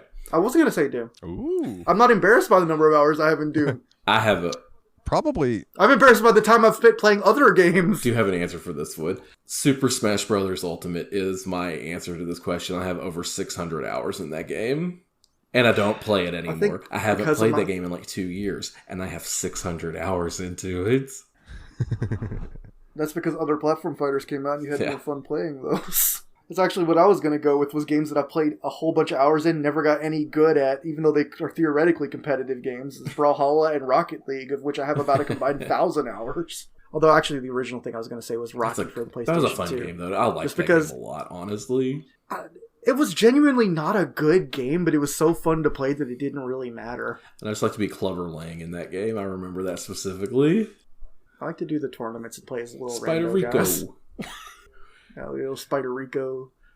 I don't know if my answer is going to count, because it's a game designed for you to put as much time into it as possible. What is it? Final Fantasy XIV. That counts. Yeah. I can't log in right now and hit !playtime, but I can guarantee you it's over 30 days. Yeah. Because they give it to you by days, and I want to say that I'm at like 70 days or something like that. I put in a lot of fucking time into that game. Actually, I have one other thing I wanted to say, which was just, God, if I could remember how to sort my games on Steam by hours played. This is library. Oh, go to your home and then create a new shelf. Library. Home? Oh, it's library. It's library, yeah. Okay. Yeah, I think the thing I found most embarrassing is that the fact that, even though I wasn't playing them actively, like they were, obviously they're idle games, I left them running 24 hours. My top two games that no other game are going to reach are Adventure Capitalist and Clicker Heroes. They're the only Steam games I have over 1,000 hours in, and nothing is ever going to reach that just because I left them running while I wasn't at the computer, because they're idle games. Yeah. I just want to read you guys out my top row real quick, okay? Fallout 4, 218 hours. Oblivion, 221.4 hours. WWE 2K22, the newest one, 264.2 hours. Black Desert, pretty good. Black Desert Online, 279.7 hours. Cookie Clicker, which I bought within the last year, which this is an idle game, but 358.5 hours.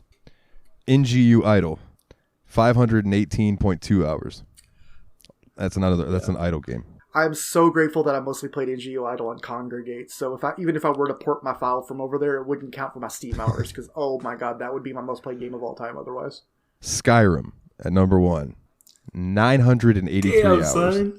Now, today, I installed a mod pack that is based around Legacy of the Dragonborn, and is made by the person who made my favorite mod pack for Fallout 4. They made one for Skyrim. So now I'm like, well, guess who's diving back into Skyrim eventually? So, yeah, that'll probably hit 1,000 hours. I only have 2 games on Steam above 100 hours, so and that's Dragon Quest XI is number 1 at 107 hours, and Phasmophobia at 2 at 100.3 hours. Damn. Yeah, my top 10 games for comparison are Phasmo at 73 hours, Dragon Quest XI at 73 hours, NGU Idle at 75 hours, Yakuza 0 at 83 hours, Kerbal Space Program at 105 hours, Team Fortress 2 at 307 hours, Rocket League at 624 hours, Brawlhalla at 755 hours, Clicker Heroes at 1,361, and Adventure Capitalist at 13,075. 13,075, sorry. Oh, holy shit. No. I will say my Brawlhalla hours are close to yours, but mine's on Switch. Yeah. Yeah, you just play it on Switch, yeah. You probably have more overall hours, actually. It's just not polluting your Steam database like all my idle games. Man, we can get off it after this, but I'm honestly shocked at the amount of hours I have in Final Fantasy VII. Then I remember I would leave it on when I go to sleep, but it's at 83.7 hours, and I know I didn't put that much time into Final Fantasy VII. All right, this is Fenris is asking the hard questions this week, guys. This one's from Fenris as well. Who is your all-time favorite character from all the video games you have played? So for each game, No, I think he just wants to know your favorite video game character of all time. Oh, the number one all time character. Holy shit! God, I was like, my favorite character in Super Mario Bros. Is the bush that looks like a cloud. My favorite character in Super Mario Bros. 2 was. I don't think this is a cop-out answer. Mine is very much a mascot character, though. My favorite video game character of all time is Donkey Kong. I thought you were about to say Sonic the Hedgehog. Symbolizes so much of video games past to me that he's such an important icon in everything. Like one of the greatest arcade games of all time makes a comeback on the Super Nintendo to have a great platforming series, and it's just we need more Donkey Kong now. We need Donkey Kong now more than ever. Vote for Donkey Kong 2024. DK. And his coconut gun, while it fires in spurts, if he shoots you, it's gonna hurt. Oh my god. Fucking rap is so bad, bro. It is, but I love it. I don't care. It's so good though. It's so bad. It's so good. Like, man, my all-time favorite character, dude. That is a fucking question. Son. I could see a few different answers for you. I could see you going with like the Dragonborn. I could see you going with Lara Croft. Like, there's a bunch of ways I could see you going with it. I didn't even think about. Dude, I am absolutely just split 9,000 ways. I don't know if I can answer this one. I might try to come up with a top 10 and name one arbitrarily out of them, but I'm still working on narrowing it down that far.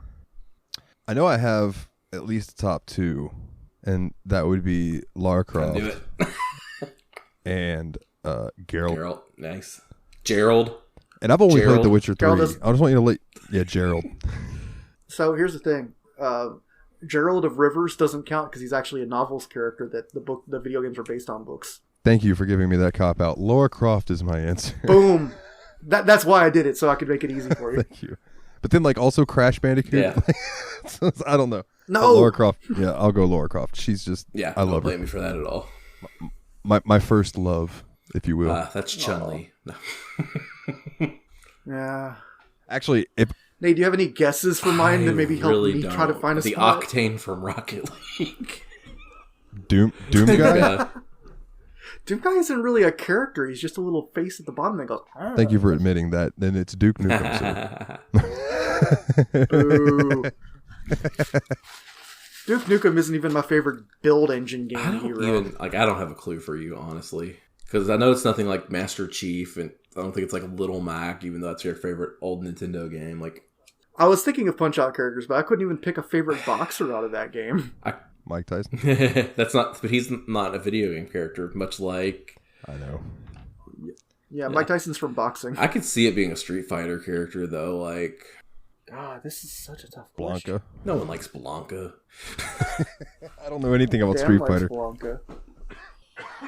All I know about Street Fighter is that my buddy Lenny really fucking liked Street Fighter, and he always used Cody, and he would wreck people. From Yonkers. From Yonkers.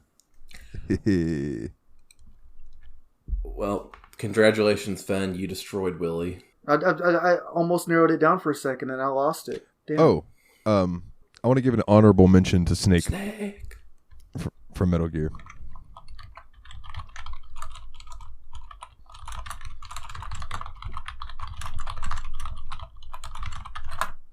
Yeah, if I was going to go for an honorable mention, I think mine would probably be Simon Belmont, because like the Castlevania games are super important to me personally, and I love the original Belmont the best. Okay, so at this point, well, you just answered the question I was about to ask you. Was Simon or Alucard? But if you like the original Belmont... Yeah. Well, Alucard's not a Belmont, but it's still Simon. Well, no, I didn't know. I actually don't know what Alucard's last name is, but I was just thinking either one of them. Yeah. Tepes? Adrian Fahrenheit Tepish. All right. Maybe this is a cop-out answer because we've really only just got to know him after all, but it is really hard not to want to see Kiryu. I'm actually okay with that answer because I love that cat. He's so cool. And we need to move on to the next questions. Just his attitude and sense of justice. He's a paladin. Really happy. So our next question, this one is also from Fenris. What is your favorite boss fight ever? Oh, yeah, damn, Fenris he's really is heavy bringing hitting the today heat for today. sure. Best boss fight. It's giving us the Brian treatment from Yabspod. Like on Yabspod, everybody asks ridiculous questions. Brian comes in with these really fucking like introspective questions about me and Jeremy, and it just always takes us off guard. We're like, oh shit, we actually have to think about things. I don't know if I would consider it my favorite, but it's the first one that comes to my mind when I think of favorites. And I consider this a boss. So in Final Fantasy VIII, when Cid gives you the magical lamp and you use it for the first time and you get thrown into that fight with Diablos, if you don't know to blind him, he's going to fucking wreck you. You know, and I just remember that being a hard boss. But like I said, I don't think that counts though, because that's not really a boss. That's just like an optional thing to do if you want. Which, I mean, who doesn't? But I think it kind of counts. Like my brain immediately when I think of bosses also goes to RPGs.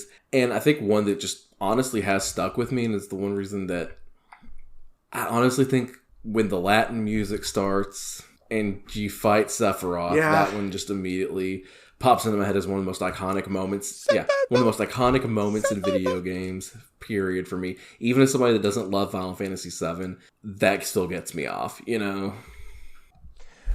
I think I have an answer. I think I've come up with answers as well. I have a two-way tie, and you're going to think I'm being a goof because one of them is very, very serious and one of them very much isn't. Do you want to go first? Do you want me to go ahead and just spill mine real quick? No, I'll go first. My serious pick is the final Colossus from Shadow of the Colossus. Because even in a game where everything you fight is insanely huge, climbing, building, bigger and bigger and bigger, like, that somehow is bigger than all of that. Yeah. In a game where everything is a boss fight, that is a boss fight of boss fights. It's ridiculous. It's a goddamn mountain. It's ridiculous. Yeah, it's fucking awesome. The game's great, bro. Good shout. That's another one I wish Sony would port to PC. Yeah, it's gotten a few like later PlayStation releases, right? Like there was like HD frame uncapped versions, but dude, at least. Just picture this on Steam, right? Mm-hmm. The triple collection of Eco, Shadow of the Colossus, and The Last Guardian. They charge $60 for the three of them. They could charge $60 to $75 for it. People would buy it like a motherfucker. I never got to play Ico or The Last Guardian, so like I would pay that full price just for a full HD Shadow of the Colossus, just so I could revisit it. I only played the PS2 one. Yeah, dude. Then my less serious sounding answer, but also one that I really enjoyed, was in a less than pop, like I wouldn't go obscure, but I would say cult hit level game for the N64. In Mystical Ninja starring Goemon, there is a fight scene where you suddenly take control of a giant mecha, and there's this song with lyrics playing the whole time in the style of like a tokusatsu style theme song. It was awesome. It rules, and it's so just unnecessarily awesome that it just still sticks in my head to this day.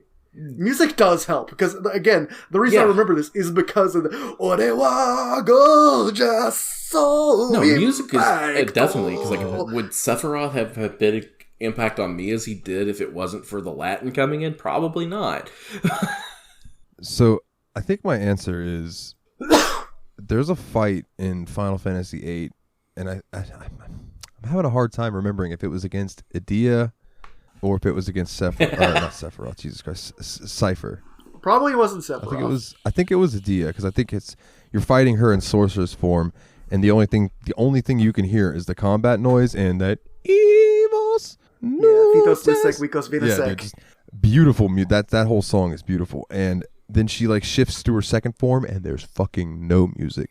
It's just silent, and it's like it really just makes it impactful, because it's noticeable that it is just quiet. Was that the fight against Sorcerer Sadell? Yeah, I believe so. Towards I think it's after she leaves Edea. So maybe she was in her sorceress form, and then maybe I don't know. It was one of those fights. I just remember specifically going from just playing the song and the combat music to then just being combat.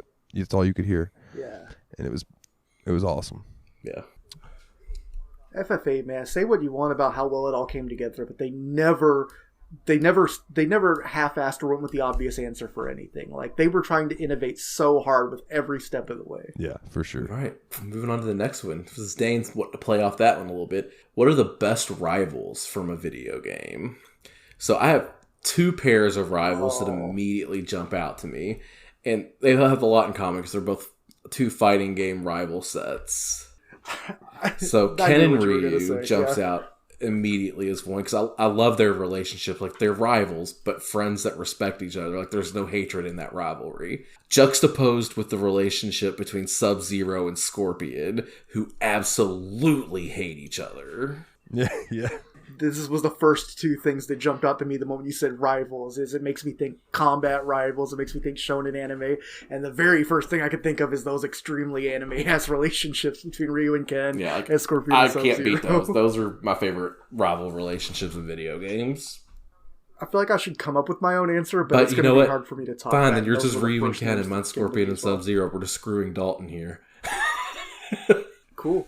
No, I Okay, go for it. And His is Squall and Cypher. So mine is nice. Squall and Cypher. Nice. I was kidding. Oh, yeah. Great. I love it. Absolutely, dude. I love those I think guys. it's a good call. That Hell opening yeah, cutscene the is dope as hell. gunblade battle. They get their scars at the start. Yeah, fucking epic. It's burned into You my want to know brain. how we got our scars? It was an FMV. Oh, all right. This one comes in from Mr. Syllables himself, Jeff. Grumpy got, old Jeff? What enthusiast. game do you wish you could experience again for the first time? For me, that's Hollow Knight. That game left such a big impact on me as a game. Like I did not really care for the art style. Like when I first looked at it, I was like, I'm not going to like this game. I don't really want to play it. And then I was like running out of games I want to play. And I'm like, everybody gushes about this game, so I'm going to try Hollow Knight out. And I was convinced I was not going to like it. And every moment I spent in the game, I just fell more and more in love with it. And just like, man, I wish I could get that feeling again. It's like, I really want that sequel for Silk Song to come out and be just as good. Like, I'll be so thrilled. I will never forget that night. That I thought that you would know everything there is to know about Hollow Knight. So I sent you that PlayStation Access video that had the thing about Hollow Knight in it, thinking that you'd be like, oh yeah, I remember that. I remember doing that. That was so crazy. And you respond with, how the fuck? I never saw that before. It was the little dudes, the little grub guys. You said you had never gone back to that room. It's so fucked, too. It was like, holy shit. And I was like, oh, I didn't mean to spoil anything. Like, I literally thought you probably knew everything about that game, and that was like one thing that you didn't know, and it was like, oh, damn it. No, but here's the thing. I don't know if I would have ever found that, because like, once you finish that room, there's not really much room to go back. There's like, it's not a room you traverse through to go to another room. Like, the whole point of that room is to visit that one guy, and like, once you finish that task, I never thought to go back there.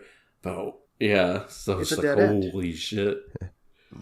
It's quite the dead end. I will say, as someone who was brought on as an episode or brought onto a show as an expert for that game too, like I would never have found the backpack secret in Meppo for the Gauntlet of Doom 2 if it weren't for you guys wandering around trying to figure out where the hell to go next and backing into the backpack because it's not even tagged as a secret. I would never have known anything was missing there.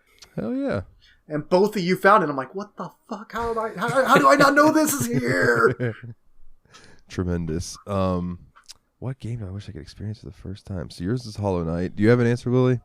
I have a weird answer. If you're asking me, like, if I could play it now, I'm not sure what I would say.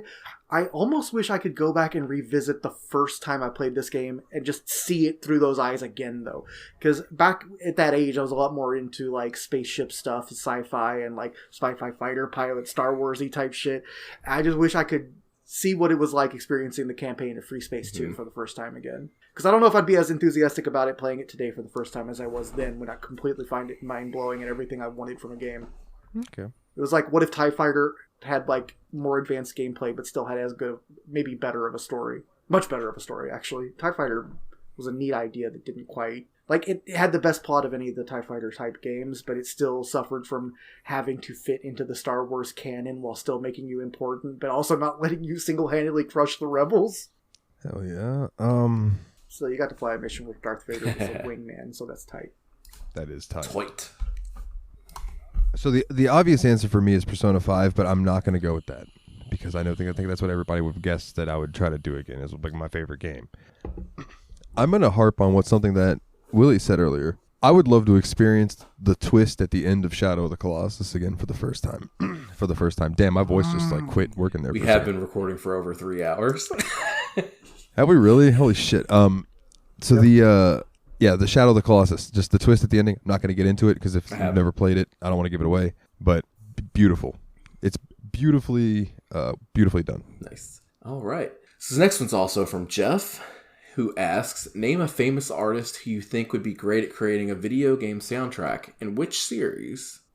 Now, I could give a cop-out answer for Guitar Hero, but I won't. So the cop-out I'm going to give is I think Michael Jackson would do a great job composing a soundtrack for a Sonic the Hedgehog game. I'm just kidding. I got to think of one for real, though. I didn't even make a sound. I just made this very much I'm mad at you face. I forgot the podcast. I think Mechana, the band that I listen to that does the big space epic things, I think that they could soundtrack like a Mass Effect style game, and it would be really fucking good. Some of Sora's Wrath type game, too, would probably work really well for them, since that's kind of got that space epic, over-the-top type vibe. For sure. The thing is, I think most kind of the games that I play don't really lend themselves to having a specific artist to do, like, a soundtrack for. Like, I think about it, and I'm like, my favorite artists are, like, you know, like, Megadeth. Like, what kind of game would they make a soundtrack for? And I'm like, well, they could do, like, a first-person shooter, like a Doom game. Like, I was about to say, what if Metal Hellsinger didn't already exist? So, like, I don't have a good answer for this at all.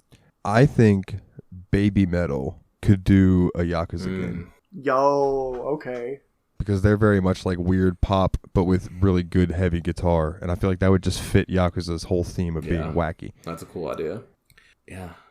Rammstein doing a Doom game. Yeah. I mean, that's basically not too different from Nine Inch Nails doing Quake, after all. Fair. So I kind of hope those answers are good enough, because my brain is pooped out and it's not thinking too hot on that. We're almost through. I generally started smelling smoke during the favorite character of all time thing, and I haven't recovered from that yet. But there have been too many. I think really the rest of them hard are a little bit easier. So this is from Team Retro. So he wants to know if we had the choice of who to have always in party, give or take, or never use these characters in your party. Shara, Chloe, and Tita. You know what's funny is while playing through the game, I would have said always in party Shara, just because I liked how badass she was. But by the very end of the game, I would have really rather had Chloe than pretty much anyone else. In fact, I'm kind of weird that it feels weird that I didn't pick Chloe for my final party, except I just got so attached to that last group. Because now I think about it, I think I would have rather had Chloe than Olivier. I just didn't make that. The thought didn't cross my mind until now. I didn't seriously take her seriously as a party. I think it has to do with her being in like kind of like the midpoint of the game. Like she's very much in the middle of the game, and you didn't get to experience much of the later portions of the game with her, so it's easier to kind of forget her there. But my answer is like I would like to always have Shara in the party because she's just a great character. Give or take would have been Chloe, and never in the party would be Tita. I loved having Tita in the party when she first showed up, but when she came back, she felt like such a liability that I just didn't want her around anymore. She's an adorable character. She serves her purpose, but really, like, she's not super useful, in my opinion. Yeah. Does that make sense? I'd say we've got the exact amount of Tita time that we needed. Yeah. She was awesome when she first showed up. She was a pain in the ass the second time, and there was no way in hell I was taking her through the final no. In the order of the always in party, give or take, never used, I'm going to go Chloe, Shira, Tita. Sounds good. I really liked Chloe too. Yep. So same as my. So I was the only one that wanted Shira. That's fine. Dude, I really liked Shira until late game, and then I just found I wanted people with area attack. Right, this next one's from Jeff. What game do you get more competitive with than normal? For me, this really takes over when I play like Smash Brothers and Brawlhalla. I get way too competitive in those games, and that's why I've kind of moved away and kind of retired them from the games that I play on a constant basis because I don't like getting super competitive all the time. I thought you were going to say I'm not that competitive. I'm just good. You play like you're being competitive. I'm not competitive. I just grind so I don't have to be competitive when I play you guys. I don't know. Like, I don't consider myself a competitive person. But I would say probably like fighting games, UFC games, that style of thing. Like if someone's kicking my ass over and over and over and over, like I'm gonna celebrate a bit when I finally beat them. Like, and I don't mean it in like a braggadocious way. It's just finally it's like fucking yes, I finally fucking got you. Done. We're not playing anymore.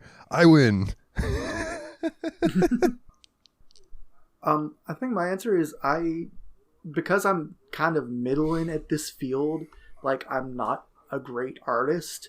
I really try my hardest to draw something that looks pretty good every time we play an art game in like Jackbox type game situations and stuff. So like I will go out of my way to figure out like, okay, how can I use these colors to make something that looks like a video game character people really want? Should I look up reference or is that cheating? I always look up references when I'm drawing.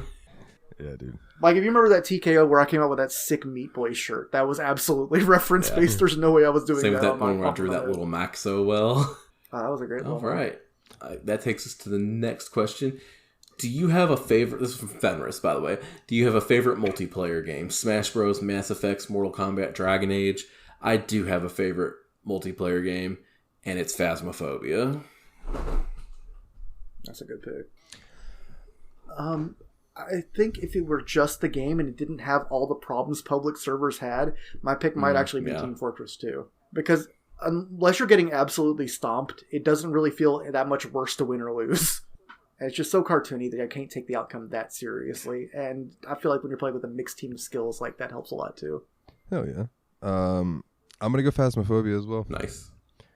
We like between just the three of us, we've had such a fucking blast with that game. And then throw Jeff in and whoever else we can get to play. Paul, I think's played with us a couple times. It's always a good Dave. Yep.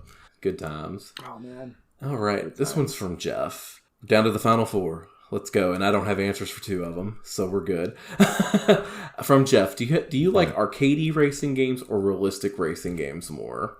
Ooh, my answer here is real simple. This is a straight up reverse bell curve. If you're super arcadey or super simulation-y, I'm into that. It's in the middle where I'm not having as much fun. But either give me ridiculous cartoon physics or like a rocket engine or something stupid like that, or else give me like the fine-tuned Gran Turismo, jack up my car and figure out what's wrong with it everywhere along the horsepower pipeline, you know? Man. It's easy answer for me. I prefer arcadey racing games. I can't stand trying to do the real car stuff. I'm not a car guy.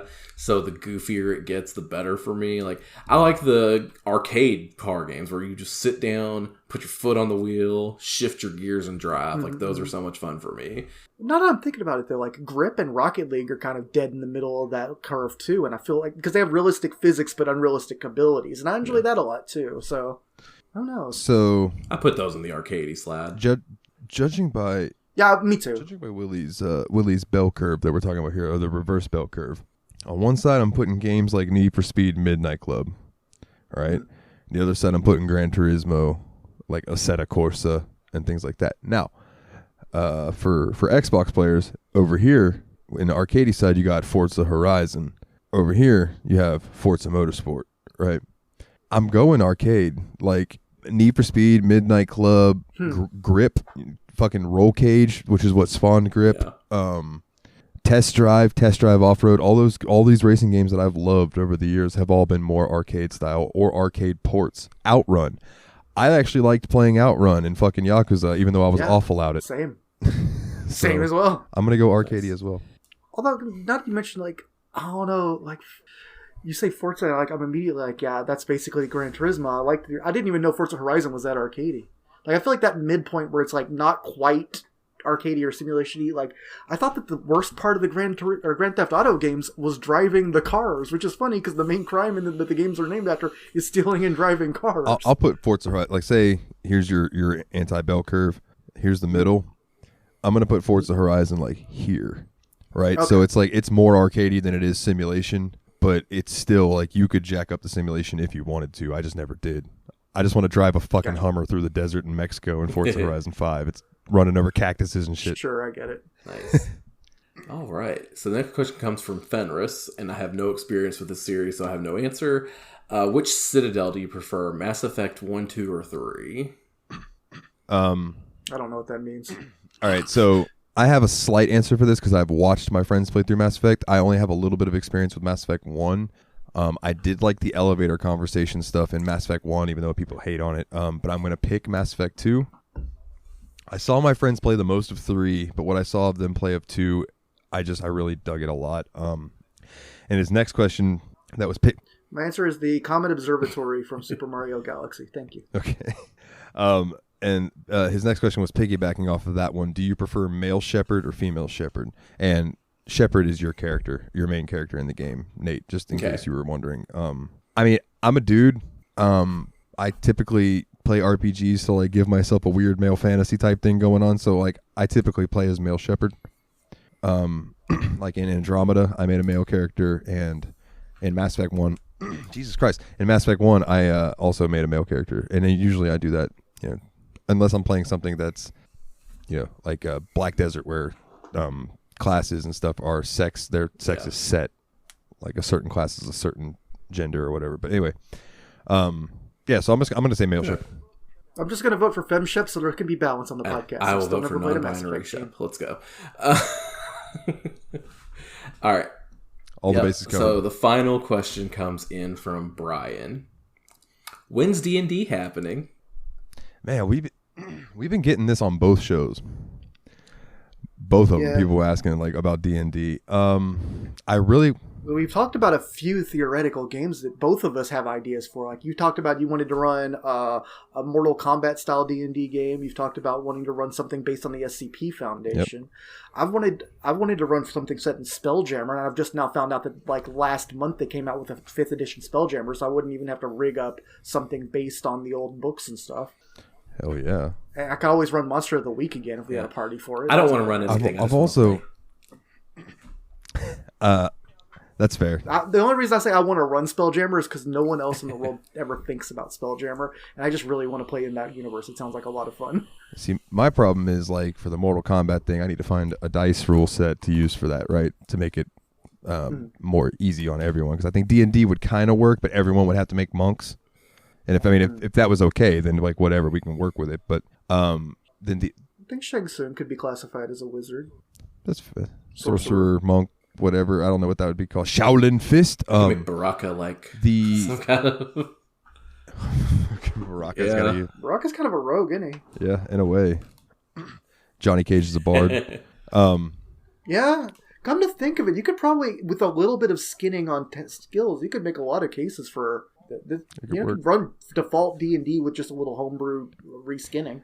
The SCP thing, I think the Call of Cthulhu rules would work for that. With the sanity and all of that. I still think that's the strongest pick. My issue is the one that I've always wanted to do, aside with those, is I wanted to run a Pokemon-based D&D campaign where you guys play as trainers and stuff. But I don't know how I would roll like with the stats for that and like how that would be handled. I know someone who listens to and participates in art for an actual play that uses a Pokemon-based system, so I could ask them like what the system they use for that game looks like. So it might be a homebrew, or it might be, if it's something publicly available, I could try to whip that. Yeah, please do, because that would be cool. Because then I could start planning that out. Because it's obvious in our Discord that we have a lot of Pokemon fans. Yeah. And even people that like me that fell off but have youthful nostalgia for it, and every now and then check up to see what's going on. Yeah, absolutely. So. I didn't name any Pokemon games on my list, but Pokemon Snap kind of would have been a top 10 in 64 game, and I thought about Pokemon Pinball before I said Kirby Pinball. And Pokemon Stadium was great too. Oh yeah. I like the mini games. The Lickitung eating sushi, and I get the wasabi, and he runs around like ah. The answer to when is D&D happening is I'll let you know. I can't give you a definitive answer. We haven't picked a DM, a system, or a party, let alone a date. Yeah, release date to be announced. Well. But that's to let you know we've been thinking about it. We haven't really discussed it in depth a lot recently, but maybe we should. Now, there's interest in it. We should take this to group chat and try to come up with some more definitive ideas moving forward. So, yeah, when it's not 3 a.m. I'm freaking tired. House cleaning! Yeah, it's for the house cleaning. If you would like to find us on social media, we're not really there, but you can find us at facebook.com/the Steam Machine Podcast. Oh yeah, there's my stuff right there. I was scrolled up too high. Really, what is the main thing, because it doesn't matter about Facebook, it doesn't matter about Twitter. You can find us on there, but we're not really on there. Holy shit! Oh, did I fuck you up? I'm sorry, Dalton. I'm sorry. Yeah. I'm sorry. All of a sudden, the stuff I was reading was I just deleted gone. like all the questions from the fans, and it just shot Dalton's lines way up there. Yeah. First and foremost, if you would please, it really helps us out a lot if you would leave us an iTunes review or a Spotify review. iTunes, give us 5 stars. Spotify, I think it's a thumbs up. I'm not 100% sure, but I believe that's what it is. fuck the social media. If you want to really get a hold of us, come hang out with us, chat with us, join the Discord, bit.ly/TSMP Discord, all capital letters. It always warms our heart when somebody joins and we go to our group chat with the host and we're like, do you know them? You don't know them? I don't know them. We don't know them. Hey, we don't know them. Yeah. It's somebody who just found the show. That's awesome. And tell us how you got there too, because like I've always been delighted to hear that people were like searching for a specific game to listen to a podcast about. Like, if you let us know what game you were looking for or what you were trying to find when you found us, like it just really helps me to know, like, you know, what brings people to our show and what we can continue to work on. Yeah, absolutely. And I want to give a shout out to Megan, because she the other day at work told one of her coworkers about the podcasts. And her coworker looked up Steam Machine and saw that we had done Arkham City, and was like, listened to it and immediately apparently loved the show. So shout out. You joined the Discord, and I'd have to scroll really far to see what your Discord name is. I'm really, really sorry. But it is very late at night. But you know who you are. Shout out to you. And yeah, we appreciate it for sure. Like, it's awesome. The show spreads the best through word of mouth, because I'm awful at social media. I'm really good about being in the Discord, though. Yeah. So like so you definitely come join. Moving on, if you want to find the episodes on the website, you can go to bit.ly/the Steam Machine Podcast. If you would like to become a Patreon, which we would absolutely love, you can go to patreon.com/the Steam Machine Podcast. It really helps out. And if you donate $10 or more, yes, I gotta forget my own tiers here. If you donate $10 or more, you get a shout out each and every single week, like these wonderful people: Nate Sir Cogsworth, the 7th of Juniper, Jeff, the original expendable himself, Mr. Syllables, Old Jeffy Lube, Aris or Adam, shout out to his podcast, Revival and Extinction, James, the Steam Machine, Hall, Monitor Hall, and Team Retrogue. Go check him out on YouTube. Definitely thank you guys very, very much. What else? Shout out to Yabs Pod, yet another BS podcast, where me and Jeremy talk about bullshit and answer all the questions that are asked by the listeners, and it has been ridiculous lately, the questions that we've been getting. I would like to point out that most of our male listeners in the Discord have been behaving themselves and asking us semi-normal to ridiculous questions. You ladies in our Discord are very, very bad. Very, very naughty. You are very, very naughty. You guys ask the dirtiest things, but we love it. We appreciate it. It's fun time. Yabs Pod, yet another BS podcast. And also shout out to the JRPG Report, which is very much the opposite of Yabs Pod. See, this show is a nice middle ground that I have between Yabs Pod and JRPG Report. Because JRPG Report, it's a weekly JRPG news show. I took this week off because there was a fucking hurricane, but it is a family-friendly show. I keep it clean, squeaky clean over there, and yeah, it's been popping off lately. So it's been fun watching the numbers go up and down and up and down and up and down for that show. Anyways, one last thing I'll plug. It's funny to hear you on the three different shows too, because JRPG Report is G-rated. This show is like a soft R, and then freaking Yabs Pod is like Cat's the Butthole. Yeah. It really, yeah. Yazpod is definitely like an AO. If it was a video game, it would get slapped with that AO it wouldn't sell. But it's the DLC from the kind of lewd game you bought on Steam. Yeah, you get to download separately from the manufacturer's website. Yeah, it's the I know exactly what you're talking about. Yes, sir. If you want to get Personally, I don't, because I don't play those games on Steam, but I do sometimes notice those in the descriptions when you're going through a bunch of games for us. Or Galgun, where it's like, pay $90 and you get the nude version. What? No, dog. I'll just not. Merch link, if you want to get a shirt with our logo on it, and coming soon, I'm going to throw some like Yabspod designs up there, since it's just TSMP Productions. tsmpproductions.threadless.com. Grab you some shirts. You also have some of my album covers, which is... You can buy my albums at Bandcamp, NileTheNightmare.com. No. God damn it. NileTheNightmare.bandcamp.com. And yeah, if you like the show music, check it out. Nate, do you want to plug anything, sir?